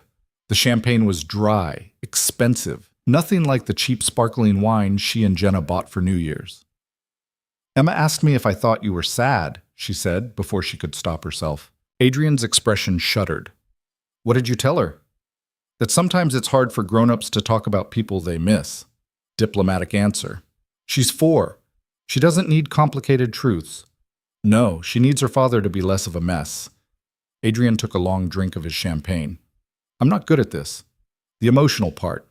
I can run a billion-dollar company, negotiate impossible deals, but I can't figure out how to talk to my daughter about her mother." "Maybe you don't need to have it all figured out. Maybe you just need to be honest." "Honest about what? That her mother and I barely knew each other? That we weren't in love, weren't even really friends?" Just two people who made a mistake that turned into the best thing that ever happened to me? Adrian's voice was low, intense. How do I tell Emma that her mother wanted to be a parent more than anything and died before she got the chance, and I'm a poor substitute who's doing his best not to screw up the one good thing in his life? Lena had never heard him like this. Raw, unguarded. The champagne had loosened something, or maybe it was just exhaustion, or maybe it was the weight of pretending all night. "You're not a poor substitute," she said quietly. "You're her father. You show up. You make space for her needs. You love her. That's not nothing." "It doesn't feel like enough. It never does." My dad felt the same way. After my mom left, I was 7. He was convinced he was failing me. Too much work, not enough time, didn't know how to do my hair or help with girl stuff. But he tried. Every day he tried. And that mattered more than being perfect. Adrian looked at her, really looked at her, and Lena felt exposed under that gaze. "Your father would be very proud of who you've become," he said. So would Emma's mother. I think she'd look at you and see someone who's doing everything he can to raise a good kid, and succeeding. Something passed between them in that moment. Something that felt like understanding, like the space between strangers closing into something more complicated. Then someone called Adrian's name, breaking the spell. He turned, corporate mask sliding back into place, and Lena took a step back, creating distance. The rest of the evening blurred together. More conversations, more translations, more performing the role of competent professional. Emma rejoined them around 10, looking sleepy, and Lena helped keep her entertained while Adrian finished his obligatory schmoozing. At 11, the crowd finally began to thin. Tanaka gave a short speech announcing the partnership, and there was applause and photos and all the pageantry of corporate success. Lena stood at the edge of it all, watching Adrian smile for cameras with Emma on his hip, and felt something shift in her chest. This wasn't just a job anymore. Hadn't been for a while, if she was honest with herself. "Ready to leave?" Adrian had appeared beside her, Emma half asleep against his shoulder. "Yeah, I'm exhausted." "Car's outside. We'll drop you off first." Lena wanted to argue, to say she could take the subway, but the truth was her feet were killing her and she was too tired to navigate public transportation in a formal dress. The car ride was quiet. Emma fell completely asleep within 5 minutes, and Adrian adjusted his hold on her carefully, tenderly. Lena watched them in the dim light, this powerful man and his small daughter, and felt her heart do something complicated. They dropped Lena off first. Adrian walked her to her building door, a 4th-floor walk-up in a neighborhood that was charitable called Transitional, and Lena saw him take in the peeling paint, the broken intercom, the general shabbiness. "You don't have to live here anymore," he said quietly. "Your salary can afford better." "I know, but Jenna's my best friend and she can't afford better, so I'm staying until she can." Adrian smiled, just slightly. "Of course you are. Thank you for tonight, for trusting me with Emma. She likes you. That's rare." He paused. "I like you too. Also rare." Lena's breath caught. "Mr. Vale, Adrian. When it's just us, you can call me Adrian." "Adrian," Lena repeated, testing the name. It felt intimate, dangerous. "I should go." "Yes." "Good night, Lena." She watched him walk back to the car, watched him settle Emma more comfortably in her car seat, watched the car pull away into the night. Then she climbed the 4 flights to her apartment and sat on her bed, still wearing her dress, trying to process what had just happened. Jenna found her there an hour later. "How was it?" "Complicated," Lena said. "Good, complicated, or bad complicated?" "I don't know yet." But she was starting to think it might be both. The weekend passed in a blur of laundry and meal prep and catching up on sleep. Monday morning, Lena arrived at the office to find a gift box on her desk. Inside was a beautiful pen, expensive and elegant, with a note in Adrian's precise handwriting. "Thank you for Friday. Emma hasn't stopped talking about you." Alina held the pen, feeling its weight, and tried not to read too much into it. Failed completely. The week was intense. Final contract negotiations, endless emails, conference calls that stretched past midnight. The Tanaka deal was enormous, complicated, worth hundreds of millions of dollars. Every word mattered. Every clause had to be perfect. Lena threw herself into it, grateful for the distraction. Friday afternoon, she was deep in a translation of revised technical specifications when her desk phone rang. Lena, Joe. It's Margaret. Can you come to the conference room? We have a situation. The tone in Margaret's voice made Lena's stomach drop. She grabbed her tablet and hurried to the conference room. Inside, she found Margaret, Catherine, and 3 people from the legal team, all looking at a projected document with expressions ranging from concern to outright panic. What's wrong? We found something, Margaret said. In the latest contract revision from Tanaka. Show her, Tom. One of the lawyers pulled up a section of dense legal language, mostly in English with technical terms in Japanese. This clause here, Tom said, pointing, it's about intellectual property rights for derivative research. Seems standard at first glance, but look at this phrasing, applicable to all associated entities and subsidiary partnerships. Okay, Lena said slowly. What's the problem? Cross-reference it with Section 12, subsection 4, the definition of associated entities.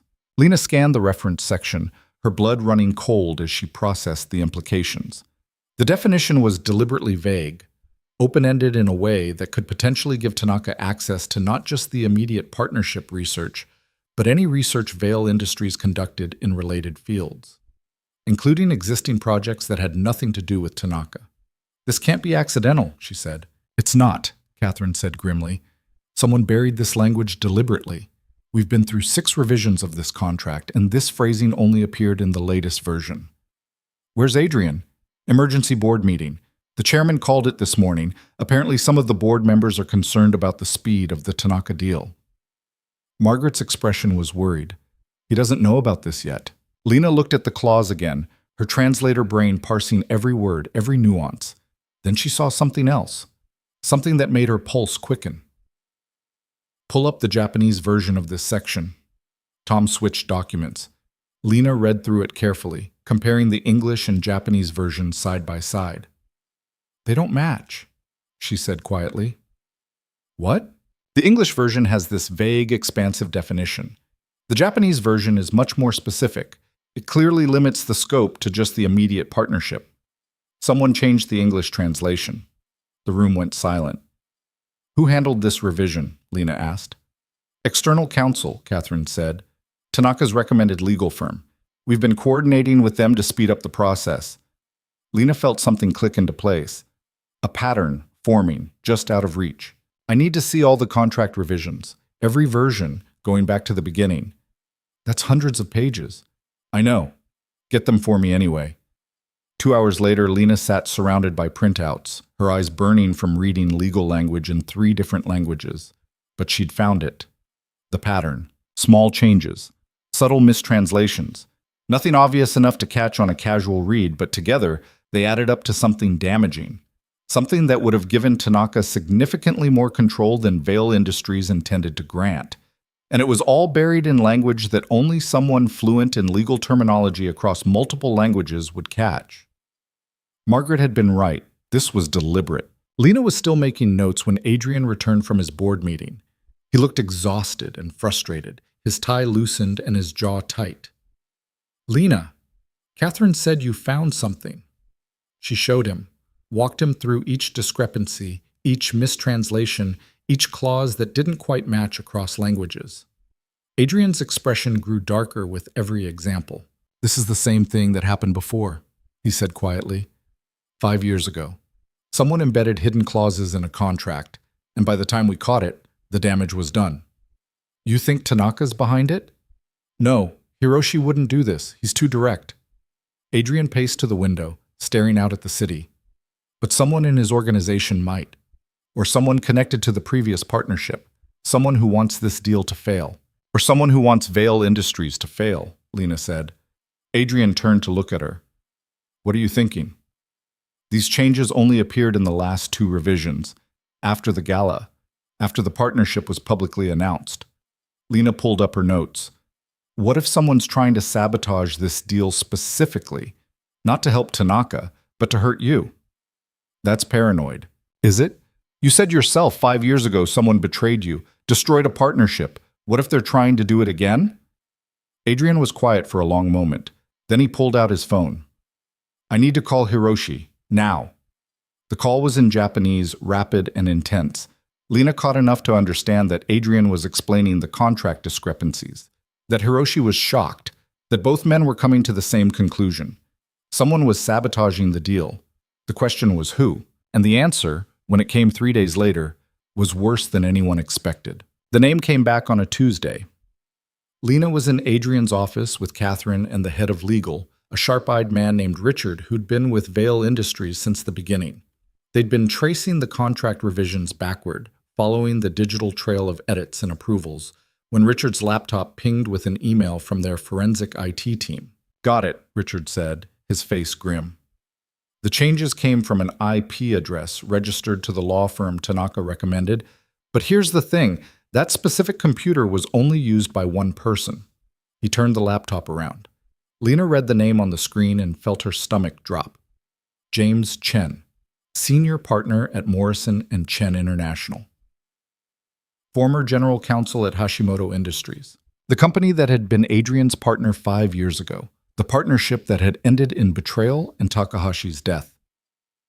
Adrian had gone very still, the kind of still that meant he was either about to explode or shut down completely. "Chen," he said quietly. James Chen was Takahashi's lawyer, his friend. He stood next to me at the funeral and told me how sorry he was. "And now he's sabotaging your new partnership," Catherine said. "The question is why?" "Because I destroyed his career." Adrian's voice was flat. "After the IP theft, after everything fell apart, I traced it back. Found out Chen had been leaking information to competitors. Not directly, he was too smart for that, but he'd been feeding them intel through a third party, positioning himself to benefit regardless of which side won." "You exposed him," Lena said. "I had proof. Emails, money transfers. I could have gone to the authorities, had him disbarred and prosecuted. Instead, I gave him a choice. Resign quietly, and I'd keep the evidence private, or fight me, and I'd make sure everyone knew exactly what he'd done."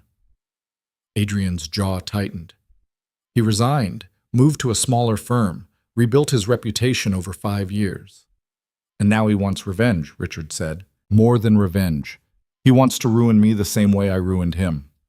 Adrian stood and walked to the window, his back to them. "If this deal fails publicly, if it comes out that Vail Industries entered into another compromised partnership, the board will lose confidence. Investors will pull out. Everything I've built since Hashimoto will collapse." Lena thought about the board meeting Adrian had attended Friday. The chairman's concerns about moving too fast. The whispers she'd heard in the office about some board members questioning Adrian's judgment. Chen wasn't just trying to sabotage one deal. He was trying to destroy Adrian's credibility entirely. "We need to tell Tanaka," Catherine said. "Explain what's happening. Chen recommended the law firm. Tanaka needs to know they can't be trusted." "No." Adrian turned back to face them. "If we tell Tanaka now, it raises questions about why we didn't catch this sooner. Makes us look incompetent. And it gives Chen time to cover his tracks, destroy evidence." "So what do we do?" Richard asked. Adrian looked at Lena. "You found the discrepancies. How many are there total?" 17 major ones across the entire contract. Maybe 24 minor mistranslations that could be explained as errors, but together create legal ambiguity. "Can you document all of them?" "Every single discrepancy, with side-by-side translations showing the original intent versus the altered language?" "Yes. It'll take time, but yes." "How much time?" Lena did mental calculations. "If I work straight through, maybe 48 hours? Do it." "Catherine, get me everything we have on Chen. Current cases, client lists, financial records if you can find them." "Richard, I need a legal opinion on whether we can prove intentional sabotage versus incompetent translation. And nobody talks about this outside this room. If Chen finds out we know, he'll disappear." They scattered to their tasks. Lena grabbed her laptop and every version of the contract, retreating to her office to begin the painstaking work of documentation. 2 hours in, her phone buzzed with a text from Adrian. "Come to my office. Bring your preliminary findings." Lena saved her work and headed upstairs. Adrian's office door was closed, which was unusual. She knocked, heard his muffled "come in," and entered to find him standing with another man she didn't recognize. Tall, gray-haired, wearing an expensive suit, and an expression of barely controlled fury. "Lena, this is Robert Hashimoto, Takahashi's son." Lena's eyes widened. Robert Hashimoto looked nothing like his father. Where Takahashi had been gentle and scholarly in the photos she'd seen, Robert radiated intensity and barely leashed anger. "Miss Joe." Robert's English was perfect, accent-free. "Adrian tells me you're the one who discovered the sabotage." "I found the discrepancies, yes." "Show me." Lena pulled up her documentation on Adrian's large monitor, walking Robert through each mistranslation, each buried clause. He listened in silence, his expression growing darker. "This is exactly what Chen did to my father," Robert said when she finished. "The same tactics, small changes, building to something catastrophic. By the time my father realized what was happening, it was too late." "I didn't know you were involved in the investigation back then," Adrian said carefully. "I wasn't. I was in London, running our European operations. By the time I flew home, my father was already—" Robert's voice cracked slightly. "He had the heart attack the day before I landed. I never got to tell him it wasn't his fault." The pain in his voice was raw, fresh despite 3 years of distance. Lena felt her throat tighten. "Chen killed my father," Robert continued. "Maybe not directly, but the stress, the betrayal, it destroyed him. And now he's trying to do the same thing to you, Adrian, which is why we need to stop him," Adrian said. "But carefully. Legally, I won't give him ammunition to claim we're harassing him or fabricating evidence." "Legally," Robert repeated, his tone suggesting that wasn't his first choice. Then he looked at Lena. "You speak Korean, correct?" "Yes." "Why?" "Because Chen's current firm has a Seoul office, and I have it on good authority that he's been communicating with someone there, encrypted emails, burner phones. Whatever he's planning, it's bigger than just this deal." "How do you know this?" Adrian asked. Robert smiled, and it wasn't pleasant.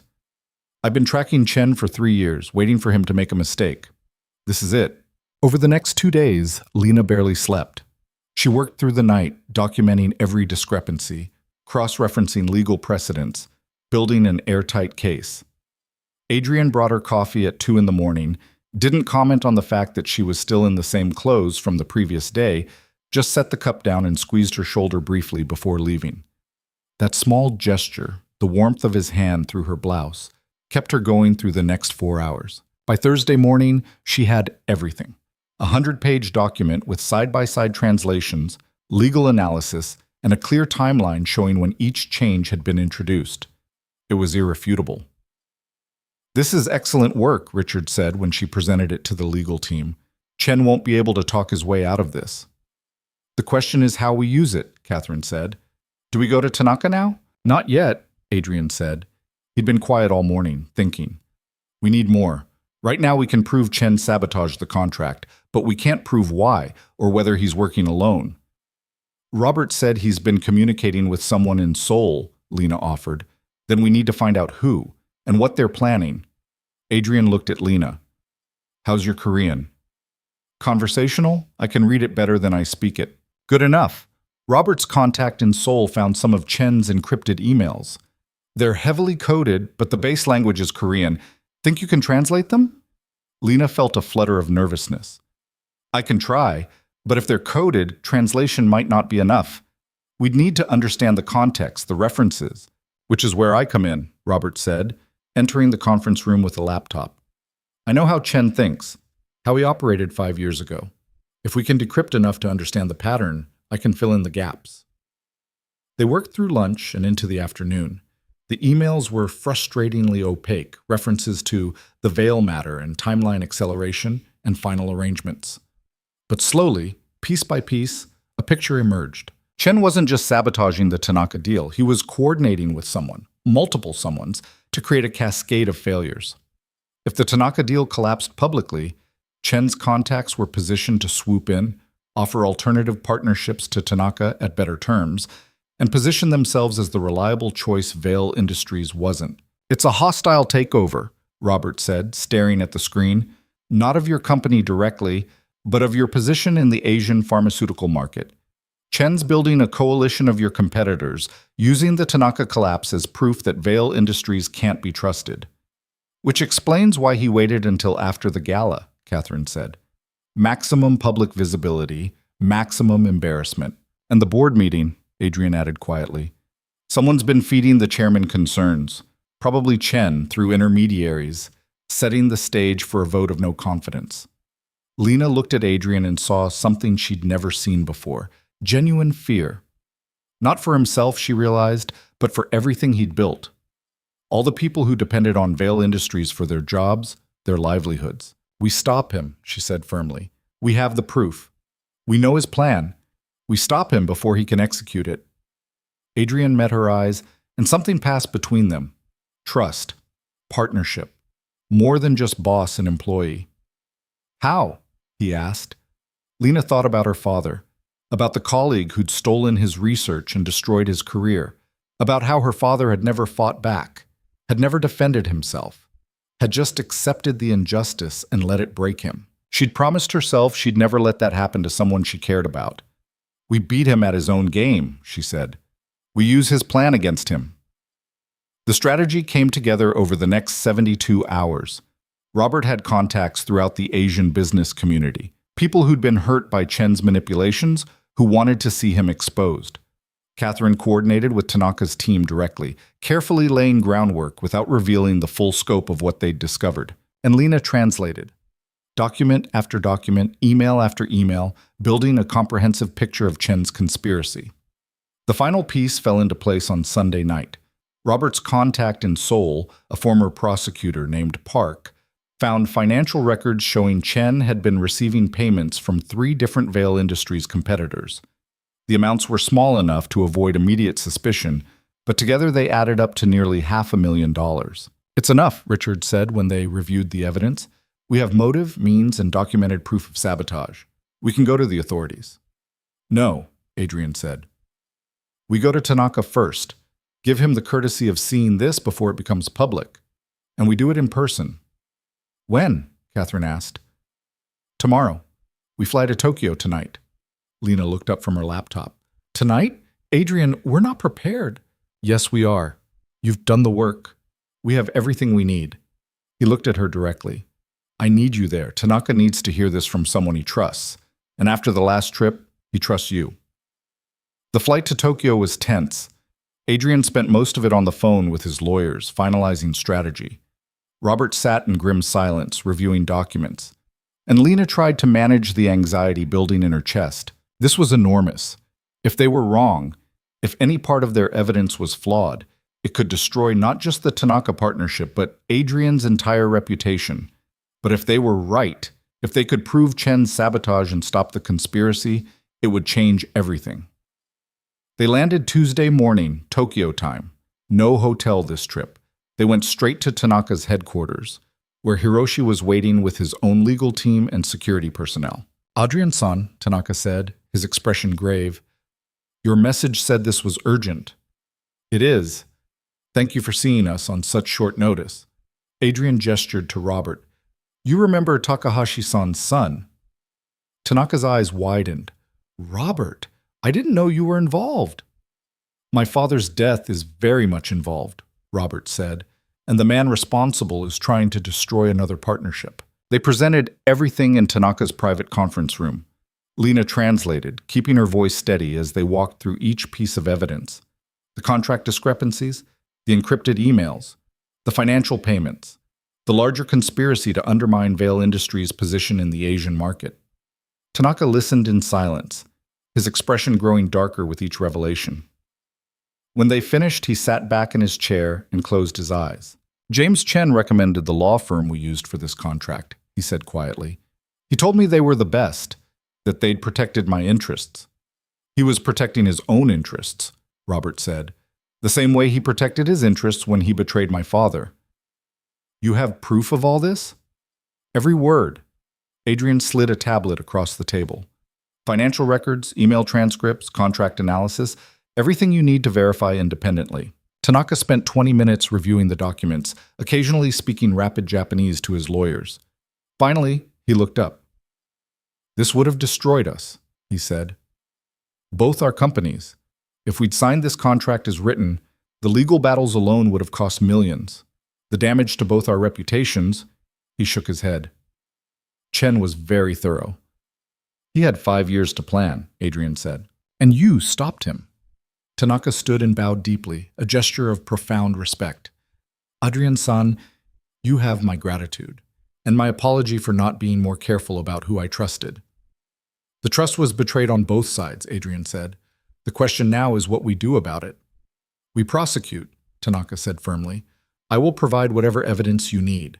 My lawyers will cooperate fully with yours. Chen will answer for this. And the partnership? Catherine asked quietly. Tanaka smiled. The partnership proceeds, with new lawyers, new contracts, and much more careful review. But it proceeds. He looked at Lena. Miss Zhou, your work on this has been exceptional. Without your attention to detail, we would never have caught this in time. Lena felt her face warm. I was just doing my job. You were doing much more than that. Tanaka turned back to Adrian. You have built a good team, Adrian-san. People who are loyal not just to your company, but to you. That is rare. The meeting ended with handshakes and promises of continued cooperation. As they left Tanaka's building, Lena felt something release in her chest. Relief, pride, the satisfaction of having prevented a disaster. We did it, she said to Adrian as they climbed into the waiting car. You did it, he corrected. If you hadn't caught those first discrepancies, Chen would have succeeded. I just translated what was there. You saw what others missed. You connected patterns no one else noticed. Adrian stopped, seeming to struggle with words. You saved everything I've spent 5 years building. That's not nothing. Robert, sitting across from them, smiled slightly. My father used to say that the best partnerships are built on people who see what needs to be done and do it, without waiting for permission or praise. Miss Zhou, you would have impressed him greatly. Thank you, Lena said, her throat tight. That means a lot. The flight back to New York felt different than the flight out. Lighter. Adrian actually slept, his face relaxed in a way Lena had never seen. Robert worked on his laptop, coordinating with prosecutors in both Japan and the U.S., and Lena watched the clouds outside her window and tried to process everything that had happened. 3 months ago, she'd been barely scraping by, working 3 jobs, eating instant noodles for dinner. Now she was returning from Tokyo after helping expose an international conspiracy, sitting in a private jet next to one of the most powerful men in the industry. It felt surreal. You're thinking too loud, Adrian said without opening his eyes. Lena startled. I thought you were asleep. Light doze. Your energy is very loud when you're overthinking. He opened his eyes and looked at her. What's wrong? Nothing's wrong. Everything's good. Great. Even. But, Lena hesitated, but I keep waiting for the other shoe to drop, for something to go wrong, for this to turn out to be too good to be true. That's the poverty mentality talking, Adrian said gently. When you've spent years in survival mode, success feels dangerous, like it can be taken away at any moment. Is that what it was like for you? When you first started succeeding? Yes. For years, I kept expecting everything to collapse, kept preparing for failure even while building success. He paused. The Hashimoto betrayal confirmed all those fears, proved that trust was dangerous, that letting people close meant giving them power to destroy you. But you're trusting Tanaka now, trusting this partnership. I'm trusting you, Adrian corrected. You're the one who caught the sabotage, who built the case, who made this partnership possible. So yes, I'm taking the risk, because you've proven yourself worthy of trust. The weight of those words settled over Lena. Adrian Vale, who trusted no one, was trusting her. I won't let you down, she said quietly. I know. They landed in New York Wednesday afternoon to news that Chen had been arrested. The prosecutors moved fast once they had Tanaka's cooperation and Robert's evidence. Chen was charged with corporate espionage, fraud, and conspiracy. His law firm immediately distanced themselves, claiming they'd had no knowledge of his activities. The story hit the business press by Thursday morning. Vale Industries and Tanaka Technologies had jointly exposed a major conspiracy, protecting their partnership and demonstrating exceptional corporate integrity.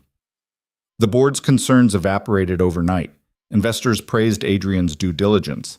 It was a complete vindication. Friday evening, Adrian called Lena to his office. She'd been expecting it. There would be bonuses, probably, and formal recognition of her role.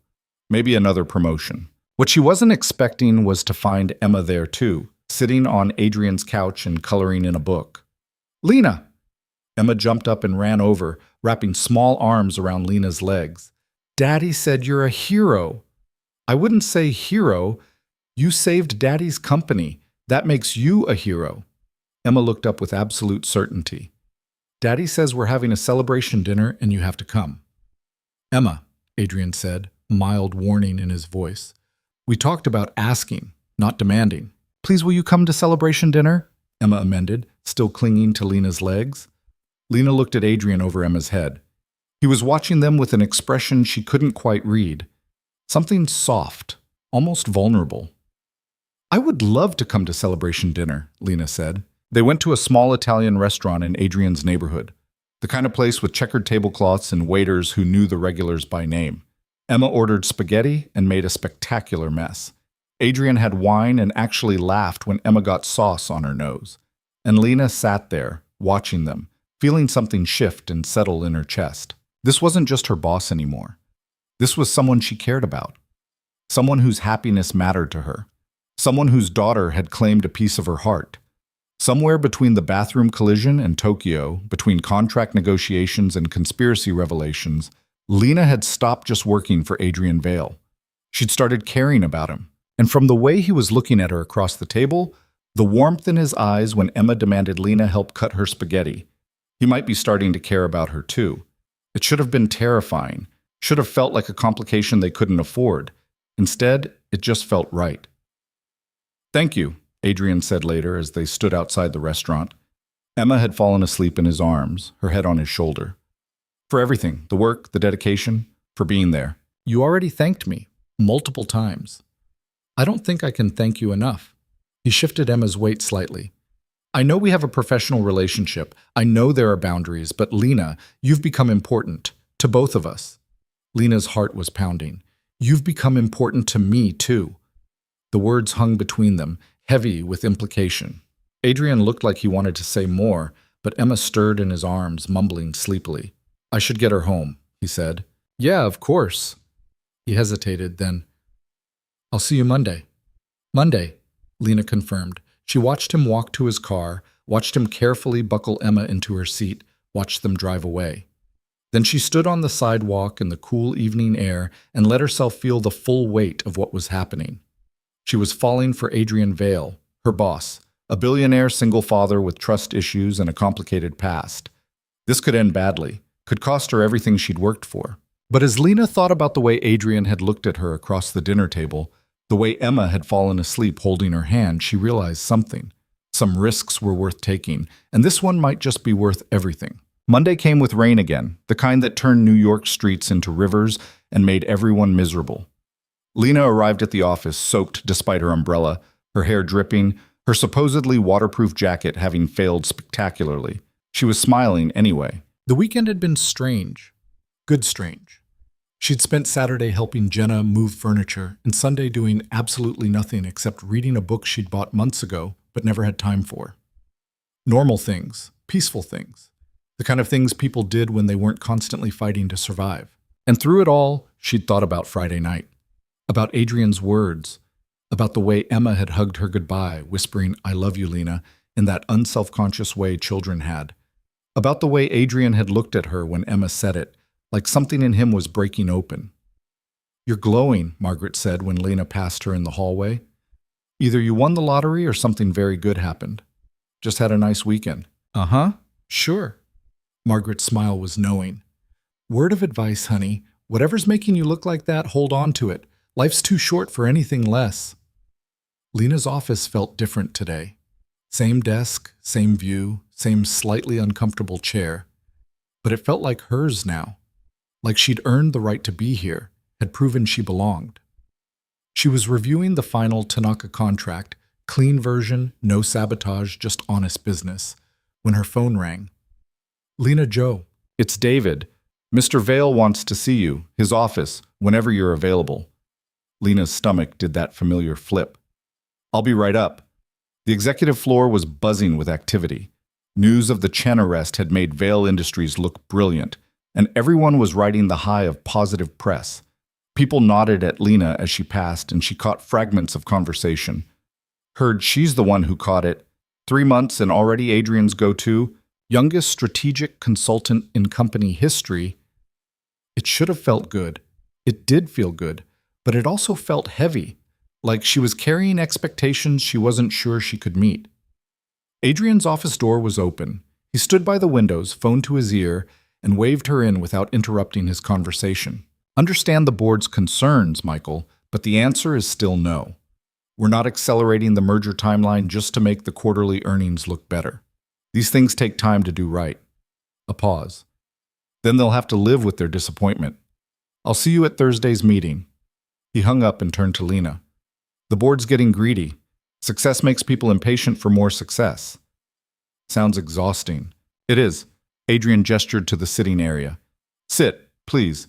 This is going to take a while. Lena sat on the leather couch, the same one where she'd found Emma coloring. Adrian took the chair across from her, which felt significant somehow. Not behind his desk, maintaining professional distance, but here, closer, more personal. The board wants to officially recognize your contribution to exposing Chen's sabotage, Adrian said. Public commendation, press release, the works. That's not necessary. It's absolutely necessary. You deserve credit for your work. He paused. But I wanted to ask you first. Public recognition means attention, media interest, people digging into your background. Are you comfortable with that? Lena thought about her student loans, her dead father, her years of struggling to make rent. Thought about how the press might frame it. Poor girl makes good Cinderella story, all the narratives that reduced actual work to luck and charity. Will it help the company? She asked. Probably. Shows we have strong talent at all levels, not just the executive suite. Then I'm comfortable with it. Adrian studied her for a moment. You always do that. Put the work first, yourself second. That's just being professional. No, it's more than that. It's... He stopped, seeming to struggle with words. Lena, there's something I need to say, and I need you to listen to all of it before you respond. Can you do that? Her heart started pounding. Okay. Adrian leaned forward, elbows on his knees, hands clasped. When you walked into my bathroom 4 months ago, I was furious. Not just at the intrusion, but at the disruption. I'd built my entire life around control, around keeping things contained and predictable. And then here was this panicked woman with wet resume pages completely destroying my morning routine. Lena smiled despite her nervousness. Not my finest moment. Let me finish. But his mouth quirked slightly. I expected you to quit within a week. The pressure I put on you, the impossible deadlines, the constant testing, I was trying to make you fail. Trying to prove that my instinct to keep people at a distance was right. Why? Because if you failed, I could stay safe. Could keep my walls up. Could keep Emma safe from people who might leave, might disappoint, might betray. Adrian's voice was quiet but steady. But you didn't fail. You exceeded every expectation. You saw things others missed. You worked harder than anyone I've ever known. And somewhere between Tokyo and the Chen investigation, I realized something terrifying. What? I trust you. He said it like a confession. I trust you with my business, with my reputation, with my daughter. And trust is something I swore I'd never give anyone again. Lena's throat was tight. Adrian, I'm not finished. He took a breath. I'm also 42 years old with a 4-year-old daughter and approximately 1,000 issues related to loss and betrayal. I work too much. I'm not good at talking about feelings. I have a board of directors who would have opinions about my personal life and a daughter who needs stability, not complications. I know all that. And knowing all that, I still need to tell you that what I feel for you is not professional. It stopped being professional weeks ago, maybe months ago. Every time you catch something no one else sees, every time you stand up in a meeting and prove you belong there, every time Emma talks about you. His voice caught slightly. You've become essential, not just to the company, to me. The words hung in the air between them. Lena felt like she couldn't breathe, like the entire world had narrowed to this moment. I know there are problems, Adrian continued. Power dynamics, workplace ethics, the fact that I'm your boss and this could be incredibly complicated. And if you want to keep things professional, if this is unwelcome or uncomfortable, I'll respect that completely. Nothing changes about your job, your position. I needed you to know. Lena sat with it for a moment. The confession, the vulnerability. Adrian Vale, who never let anyone close, choosing to let her in.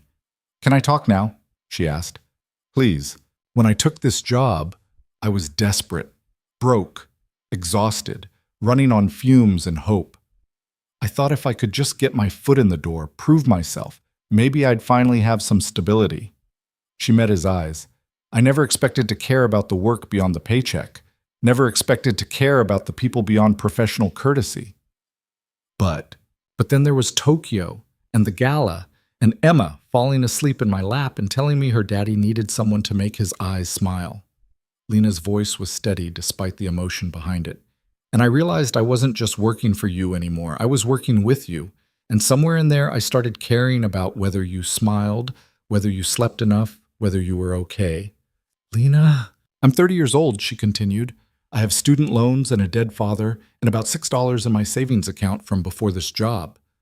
I share a studio apartment with my best friend because I refuse to leave her behind. I'm not sophisticated or polished or any of the things someone in your position probably should want. I don't care about any of that. I know. That's what scares me. Lena took a breath. Because I could fall for you, Adrian.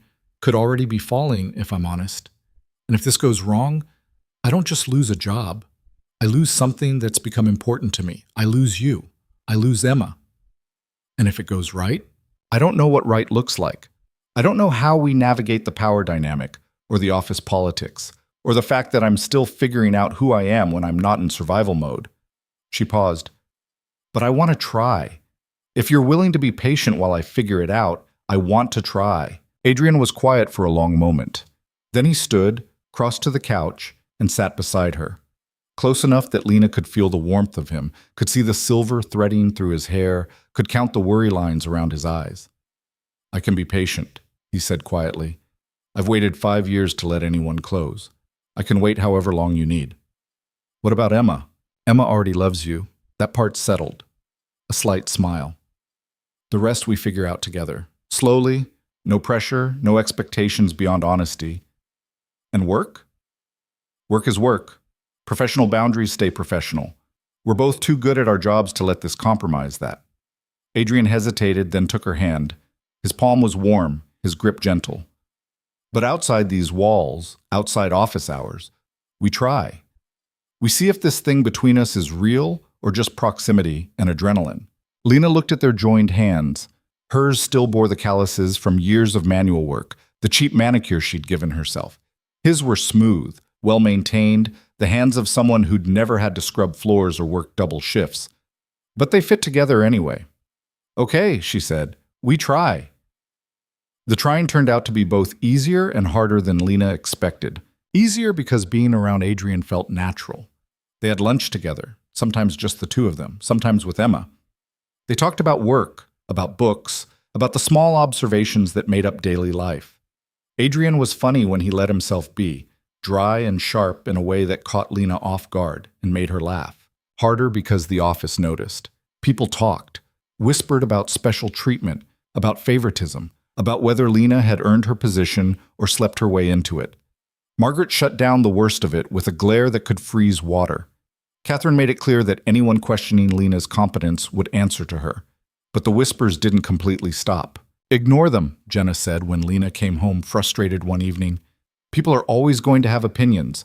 What matters is whether you're doing good work. I am doing good work. Exactly. So let them talk. You know the truth. The truth was that Lena worked harder than ever, partially to prove she deserved her position, but mostly because she genuinely loved the work. The challenge of translation, the satisfaction of clear communication, the feeling of being good at something that mattered.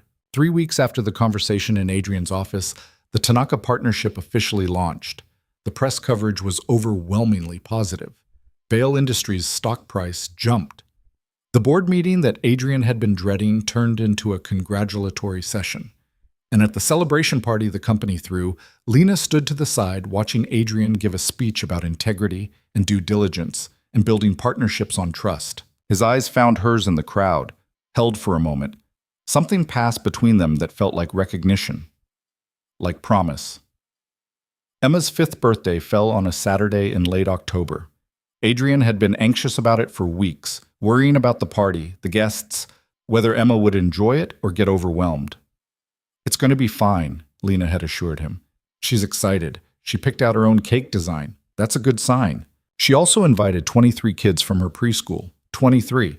I don't even know that many adults I like. "Good thing you have help."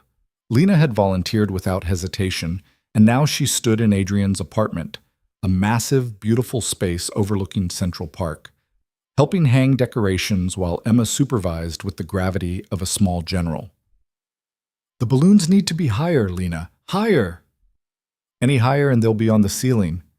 That's where balloons go." Adrian appeared from the kitchen, wearing jeans and a sweater that made him look younger, more relaxed. "Emma, stop bossing Lena around." "I'm not bossing, I'm directing." "Where'd she learn that?" Lena asked, laughing. "I have no idea." Adrian's tone suggested he knew exactly where. "Come on, birthday girl, let's check on your cake." The party was chaos. Good chaos. 23 5-year-olds running around, screaming, playing games that had rules known only to them. Parents stood around drinking coffee and making small talk, and Lena found herself chatting with them like she belonged there. Like this was her life now. "You're Adrian's girlfriend?" one mother asked, friendly curiosity in her voice. Lena hesitated. They hadn't put a label on it yet, hadn't made anything official. "She's my friend," Emma announced, appearing at Lena's side. "And Daddy's friend, but mostly mine." "I see," the mother said, smiling. "Well, you're very lucky to have such a good friend." After cake and presents and the gradual departure of overstimulated children, Lena helped clean up while Emma crashed on the couch, frosting covered and happy. "Thank you," Adrian said, loading the dishwasher. "I would have lost my mind without you here." "It was fun. Exhausting, but fun. You're good with kids. Natural." "I just remember what it was like being one. Wanting to be heard, taken seriously, not talked down to." Adrian was quiet for a moment, then, "Would you stay for dinner? I'm making pasta. Nothing fancy, but I'd love to." They cooked together, moving around Adrian's enormous kitchen with surprising ease. Emma woke up from her sugar crash and demanded to help, which mostly meant she stood on a stool and narrated everything they were doing. "Daddy's putting in the garlic. That's going to make it smell good. Lena's stirring. She's very good at stirring. I'm supervising. That's the most important job." They ate at the kitchen table because the formal dining room felt too big, too impersonal.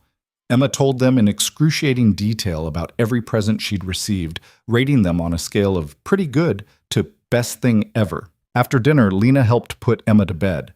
The little girl's room was perfect, not magazine perfect, but lived-in perfect. Toys scattered on shelves, drawings taped to the walls, a small reading corner with cushions, and a lamp. "Will you read to me?" Emma asked, already in pajamas covered with cartoon astronauts. "If your dad says it's okay." "It's okay," Adrian said from the doorway. Lena read 3 books because Emma was an excellent negotiator and just one more somehow became 3. By the 3rd book, Emma was fighting sleep, her eyes drooping. "Lena?" "Yeah, sweetheart? Are you going to stay?" "I'll be here until you fall asleep." "No, I mean stay, like forever." Lena's heart squeezed. She glanced at Adrian, who'd gone very still. "I'm not going anywhere," she said carefully. "I'll be around for a long time." "Good," Emma yawned. "I love you." "I love you too."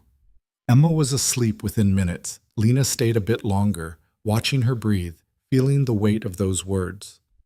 "I love you." Said so easily, so completely, the way only children could. When she finally left the room, Adrian was waiting in the hallway. "I'm sorry if that was uncomfortable," he said quietly. "She gets attached quickly."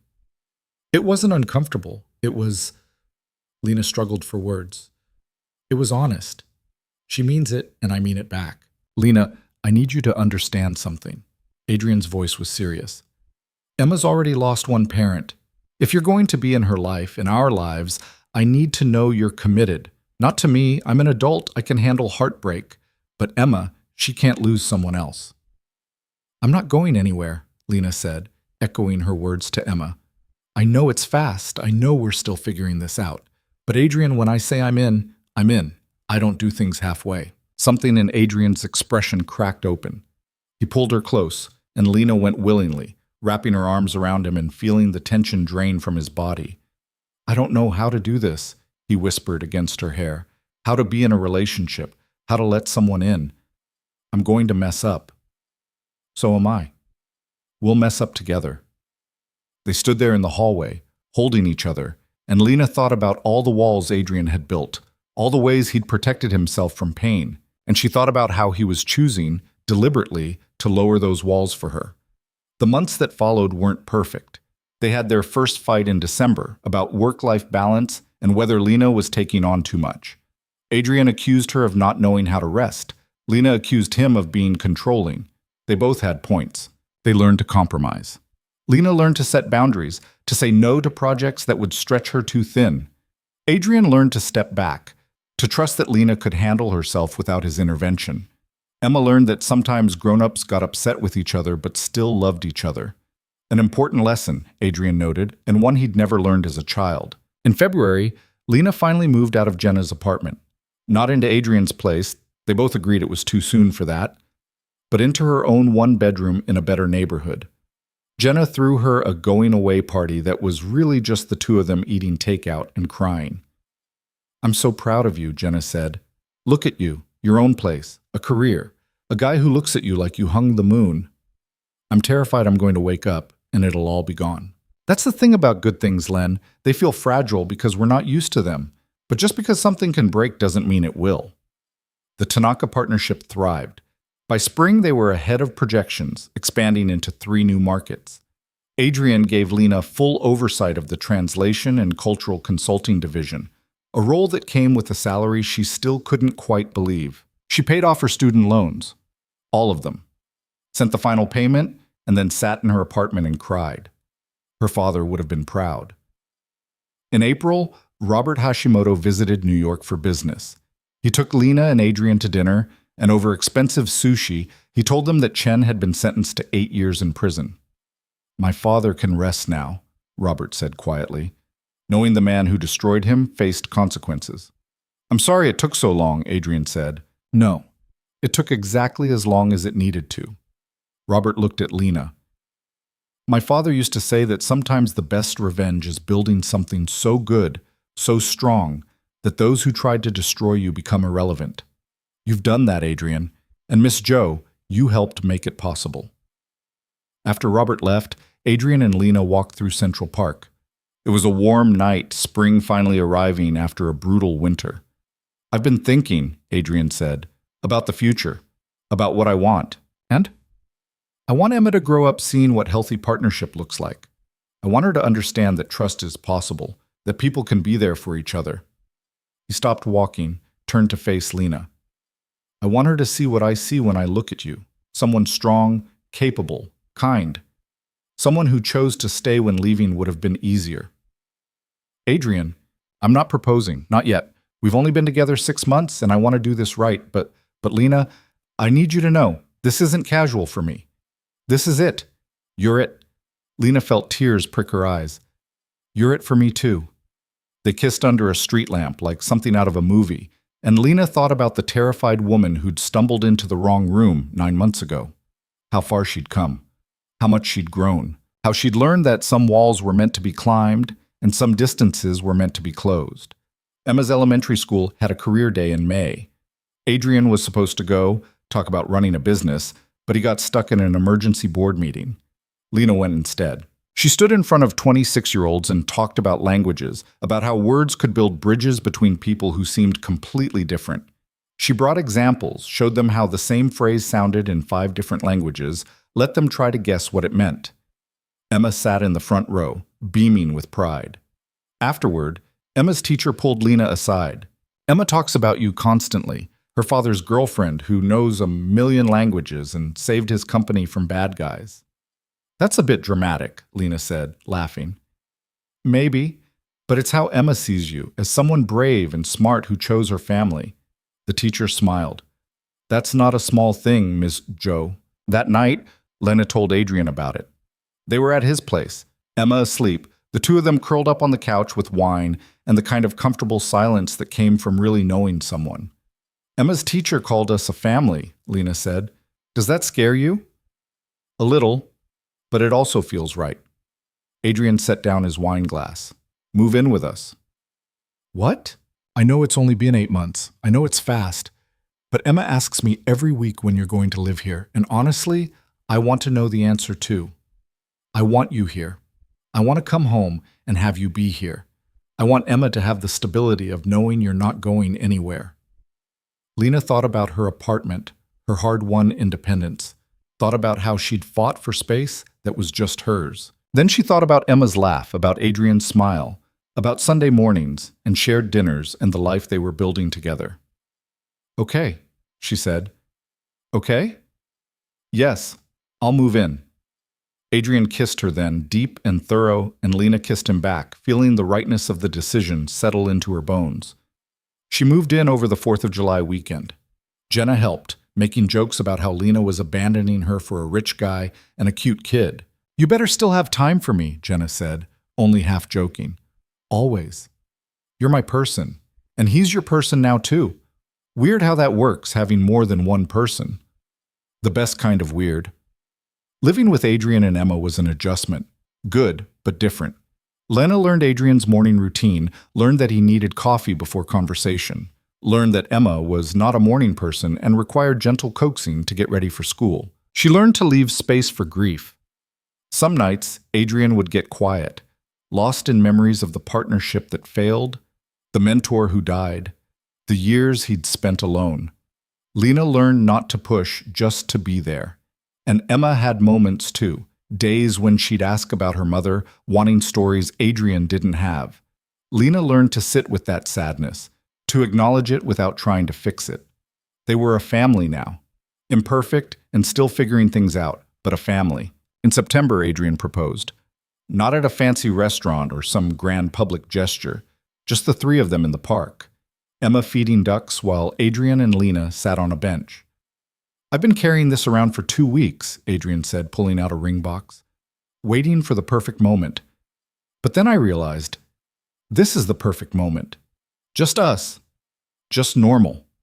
The ring was beautiful, simple but elegant, exactly what Lena would have chosen. Yes, she said, before he could even ask the question. Whatever you're about to say, the answer is yes. I haven't asked yet. I don't care. Yes. Adrian laughed, actually laughed, and slipped the ring on her finger. Lena Jo, will you marry me? Will you be Emma's family and my partner and put up with both of us for the rest of your life? Yes, absolutely yes. Emma noticed the commotion and came running over. When she saw the ring, she shrieked loud enough to scare the ducks. You're getting married. Does this mean Lena's my mom now? We'll figure out what that means together, Lena said, pulling Emma into a hug. But yes, I'm your family now. Officially.